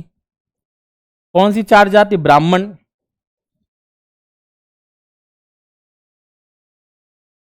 ठीक है, क्षत्रिय, वैश्य, ठीक है, और शूद्र। गुप्त साम्राज्य के समय में जब क्या हुआ, ठीक है, जब रोमन एम्पायर का पतन हुआ, जब रोमन एम्पायर, रोम साम्राज्य डिक्लाइन हो गया, तो फिर, ठीक है, decline of trade and commerce in India, तो भारत में भी व्यापार एवं वाणिज्य में क्या हुआ, गिरावट आई। और बच्चों, जब भारत में वाणिज्य व्यापार में गिरावट आई तो लोग क्या करने लगे, मूव टूवर्ड्स विलेज। इसकी जानकारी हमें मंदसौर इंस्क्रिप्शन से पता चलती है। मूव टूवर्ड्स विलेज, इसके बारे में पढ़ा चुका हूं आपको ऑलरेडी। ये गांव की ओर जाते हैं, और जब ये गांव की ओर जाते हैं तो गांव में पहले ही ब्राह्मण, क्षत्रिय, वैश्य, शूद्र अपनी जातिवाद को लेकर बैठे हुए हैं। जब ये लोग गए, इनके पास खूब पैसा, भले ही ब्राह्मण हो, क्षत्रिय हो, वैश्य हो, शूद्र हो, इन्होंने बोला ठीक है तुमको हम अपना रहने की जगह तो दे देंगे, लेकिन वी वांट मनी। बाबा पैसा चाहिए, पैसा। अच्छा, बोले ऐसा, बोले हाँ, तो भैया पैसा चाहिए, हम आपको जमीन देंगे। जमीन महंगी बेची, इनके पास पैसा तो था ही क्योंकि व्यापारी थे, लेकिन इनको स्टेटस नहीं दिया। जब ये गांव में जब कोई बाहर से जाके गांव में बसता है थोड़ी बहुत जमीन लेके, तो गांव का जो हेड होते हैं वो उसको उतना रिस्पेक्ट नहीं देते, उतना सम्मान नहीं देते, जातिवाद अगर बहुत ज्यादा चरम पे हो। तो इसीलिए क्या हुआ कि ब्राह्मणों में कई प्रकार के ब्राह्मण, कई प्रकार के क्षत्रिय, कई प्रकार के वैश्य, कई प्रकार के शूद्र आ गए। और हम सभी मालूम होगा, जैसे मैं अगर क्षत्रिय हूं तो मुझे मालूम है कि हमारे यहाँ पे अगर आप देखेंगे सूर्यवंशी, रघुवंशी, चंद्रवंशी, अग्निवंशी, 4 वंश आ गए, उसमें अलग अलग प्रकार के क्षत्रिय आ गए। तो ये जो सब कास्ट सिस्टम का डेवलपमेंट था, ये डेवलपमेंट गुप्त साम्राज्य के समय में ही हुआ था, और ये सबसे बड़ा सोशल चेंज था। और इन्हीं के समय में जो इन चारों से बाहर था, अनटचेबिलिटी बहुत तेजी से डेवलप हुई थी। अनटचेबिलिटी मतलब छुआछूत, पहला। दूसरा, इन्हीं के समय में सती सिस्टम स्टार्ट हुआ था। मतलब सती सिस्टम उत्तर वैदिक काल में हुआ था, लेकिन सती सिस्टम जो था ना वो प्रीवैलेंट हो गया। प्रीवैलेंट मतलब ठीक है, लोगों के द्वारा बहुत बड़े स्तर पे अपनाया जाने लगा। सती प्रथा बहुत तेजी से विकसित हुआ, सती प्रथा प्रचलन में आ गई। पहले वो सिंबॉलिक था, कोई करता था कोई नहीं करता था, बहुत सारे रीजन थे। यहाँ पे सती प्रथा जो है बहुत तेजी से होने लगा। बहुत तेजी से जो विधवा महिलाएं थी, ठीक है, वह अपने पति की चिता पर ही आत्मदाह करने लगी। विमेन कंडीशन बहुत डिक्लाइन हुआ था, ठीक है, महिलाओं के अधिकार खूब छीने गए थे। इसी का चरम दिखेगा राजपूत काल में महिलाओं के द्वारा पर्दा प्रथा, ठीक है। हाँ, तो ये चीज आपको यहां पे देखने को मिलती है। आगे देखेंगे सोशल लिटरेचर। बच्चों, अगर मैं सामाजिक साहित्य की बात करूं, अगर मैं सामाजिक साहित्य के बारे में आपके साथ चर्चा करूं, तो हमें यहां पे दिखता है कि इस समय गुप्त काल में classical Sanskrit writer, greatest poets and dramatist of Gupta period was, ठीक है, कालिदास। कालिदास जो थे वह बहुत ही फेमस क्लासिकल संस्कृत के जानकार, ठीक है, ग्रेट पोएट, ग्रेट नाटककार, शास्त्रीय संगीत लेखक, गुप्त काल के सबसे महान लेखक नाटककार थे। इनके द्वारा अभिज्ञान शाकुंतला, ठीक है, विक्रमो उर्वशी, रघुवंशा, मालविका, अग्निमित्र, कुमार संभव और मेघदूत की रचना की गई।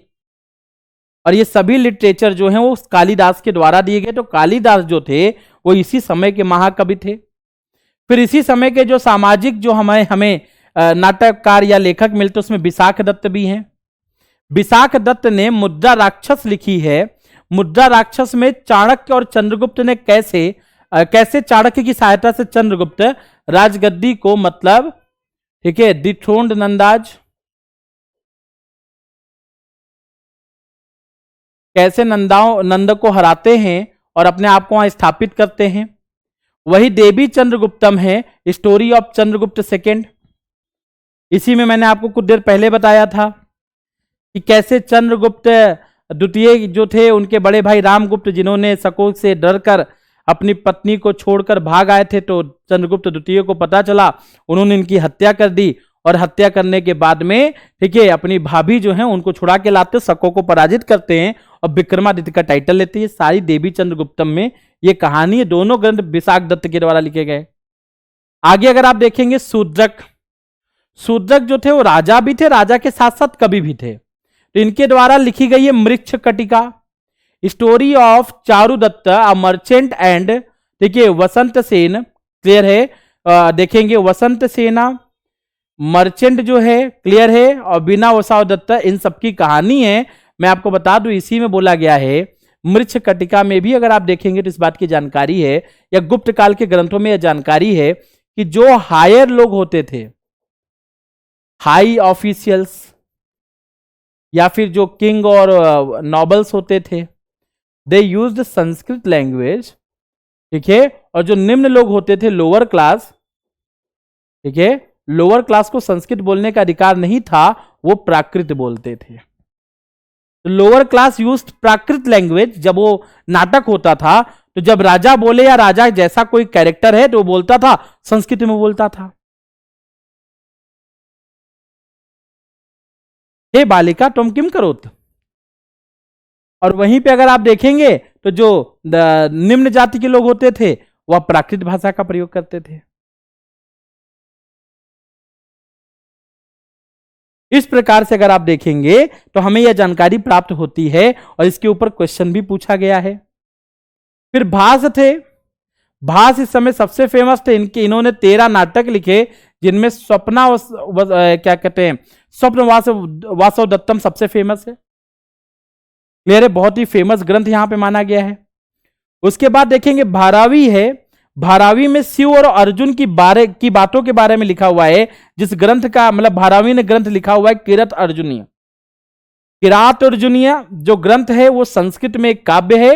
इसमें कन्वर्सेशन है भगवान शिव और अर्जुन के मध्य, जो कन्वर्सेशन हुए उसके बारे में भारवी ने यहां पर समझाया है। ठीक है, हाँ क्लियर है, भारवी ने इसकी जानकारी दी है। आगे देखेंगे, आगे आ जाते हैं भट्टी। भट्टी के द्वारा भट्टी काव्य लिखा गया है, जिसमें रावण वध के नाम से जाना जाता है। इसमें कैसे भगवान श्री राम के द्वारा रावण का वध किया गया यह जानकारी है। माघ के द्वारा शिशुपाल वध है। ठीक है, कैसे माघ, मतलब माघ ने यह लिखा है किस प्रकार से शिशुपाल का वध हुआ, इसकी जानकारी यहां पर है। क्लियर है। डांडिन जो है इनके द्वारा काव्य दर्शन 10 कुमार चरित, ठीक है, 10 राजकुमारों का कारनामा जो है इसके ऊपर कहानियां हैं, 10 कुमार चरित और काव्य दर्शन। इसी समय अगर आप देखेंगे भर्तृहारी हैं, किंग हैं, जिन्होंने, ठीक है, जो राजा थे, नीति शतक जो दर्शन है, वकु अपदीय, ये संस्कृत व्याकरण, ये 2 ग्रंथ की रचना की। ये फैक्ट है, इसलिए मैं आपको पढ़ दे रहा हूं। ईश्वर कृष्ण जो थे इन्होंने सांख्य कारिका, सांख्य दर्शन का अवलोकन किया। जो व्यास थे, व्यास के द्वारा सांख्य कारिका जो था, ठीक है, इसकी रचना की गई। ये सांख्य दर्शन का अवलोकन है, सांख्य दर्शन के बारे में जानकारी प्राप्त होती है। और वहीं पे अगर आप देखेंगे वात्सायन ने यहां पे आप देखेंगे न्याय सूत्र भाष्य, फर्स्ट कमेंट्री ऑन गौतम न्याय सूत्र। इन्होंने गौतम ऋषि थे उनके न्याय सूत्र पे पहली कमेंट्री लिखी है, भाष्य लिखा हुआ है, टिप्पणी की है, और साथ में इन्होंने काम सूत्र जो है वो उसके ऊपर भी इन्होंने लिखा है। कामसूत्र एक secular text dealing with the eroticism, कामुकता से संबंधित एक धर्मनिरपेक्ष पाठ था। ठीक है, जिसके बारे में यहां पे वात्सायन ने यहां पे जानकारी प्रदान की है। अब अंत में आता है मैथमेटिक्स, गणित के बारे में। तो अगर आप देखेंगे तो आर्यभट्ट जो थे इन्होंने आर्यभट्टीय लिखी थी, जिसमें इन्होंने डिस्कस किया था अबाउट द साइन कोसाइन। उस समय की जानकारी है, बताइए। उस समय हमारे वराहमिहिर आर्यभट्ट ने जो जानकारी दे दी वो अंग्रेजों के पास में तो 12वीं शताब्दी के बाद भी नहीं थी, वो जानकारी तो उसके बाद भी नहीं मिली जो जानकारी इस समय दी गई थी। तो आर्यभट्ट ने आर्यभट्टीय लिखी, जिसमें discuss about sine cosine, same is discuss in the Surya Siddhanta written by the लतादेव। ठीक है, याद रखेंगे। तो बोला जाता है कि जो लतादेव द्वारा लिखित सूर्य सिद्धांत है उसमें आर्यभट्टीय ने जो ज्ञान दिया है दोनों मिक्स है। उसके अलावा एक सबसे अच्छी बात मैं आपको बता दूं, नीचे नोट लिखा हुआ है, भारत में शतरंज का जो खेल आप खेलते हैं ना, शतरंज, चेस, इसका विकास गुप्त काल के दौरान ही हुआ था। तो गुप्त काल के दौरान ही भारत में शतरंज का विकास हुआ था। और अगर मैं मंदिर निर्माण की शैली के बारे में आपको बताऊं, अगर मैं आपको टेम्पल के बारे में बताऊं, तो बस 2 मिनट का रह गया है। ठीक है, लास्ट में बस मैं आपको यहां खत्म करता हूं। ठीक है, अगर मैं आपको टेम्पल मेकिंग के बारे में जानकारी दूं बच्चों, तो बोला जाता है कि इस पूरे भारतवर्ष में अगर आप देखेंगे, ठीक है, तो हिमालय जो है, ये हिमालय आपको दिखता है ना, हिमालय से लेकर विंध्याचल, हिमालय से लेकर विंध्याचल, और नीचे आप देखेंगे कृष्णा नदी है, और कृष्णा के बाद कन्याकुमारी। तो बोला जाता है कि हिमालय से विंध्याचल के बीच में जो टेम्पल आर्किटेक्चर डेवलप हुआ, ये गुप्ता के टाइम में डेवलप हुआ। ठीक है, हां, जिसे हम कहते हैं Nagara style of temple architecture, क्योंकि उस समय मंदिरों का निर्माण नगरों में होता था, सिटी में होता था, इसलिए इसका नाम ये नगर स्टाइल ऑफ टेम्पल आर्किटेक्चर, मतलब नगर शैली। और वहीं पे अगर आप देखेंगे तो विंध्याचल से कृष्णा के बीच में ये जो क्षेत्र है, इस क्षेत्र में अगर आप देखेंगे तो जानकारी क्या प्राप्त होती है, विंध्याचल से कृष्णा के बीच में आपको जानकारी जो प्राप्त होगी, इस जानकारी में हमें यह पता चलता है, ठीक है, हाँ, ये जानकारी जो हमें देती है वो यह जानकारी देती है कि इस जगह पे टेम्पल आर्किटेक्चर का जो अगर आप देखेंगे तो वेसर शैली विकसित हुई, वेसर शैली का विकास। और जो वेसर शैली यहां पे विकसित हुई, ठीक है, ये चालुक्य के टाइम में हुई, चालुक्य, और वो गुप्त के समय।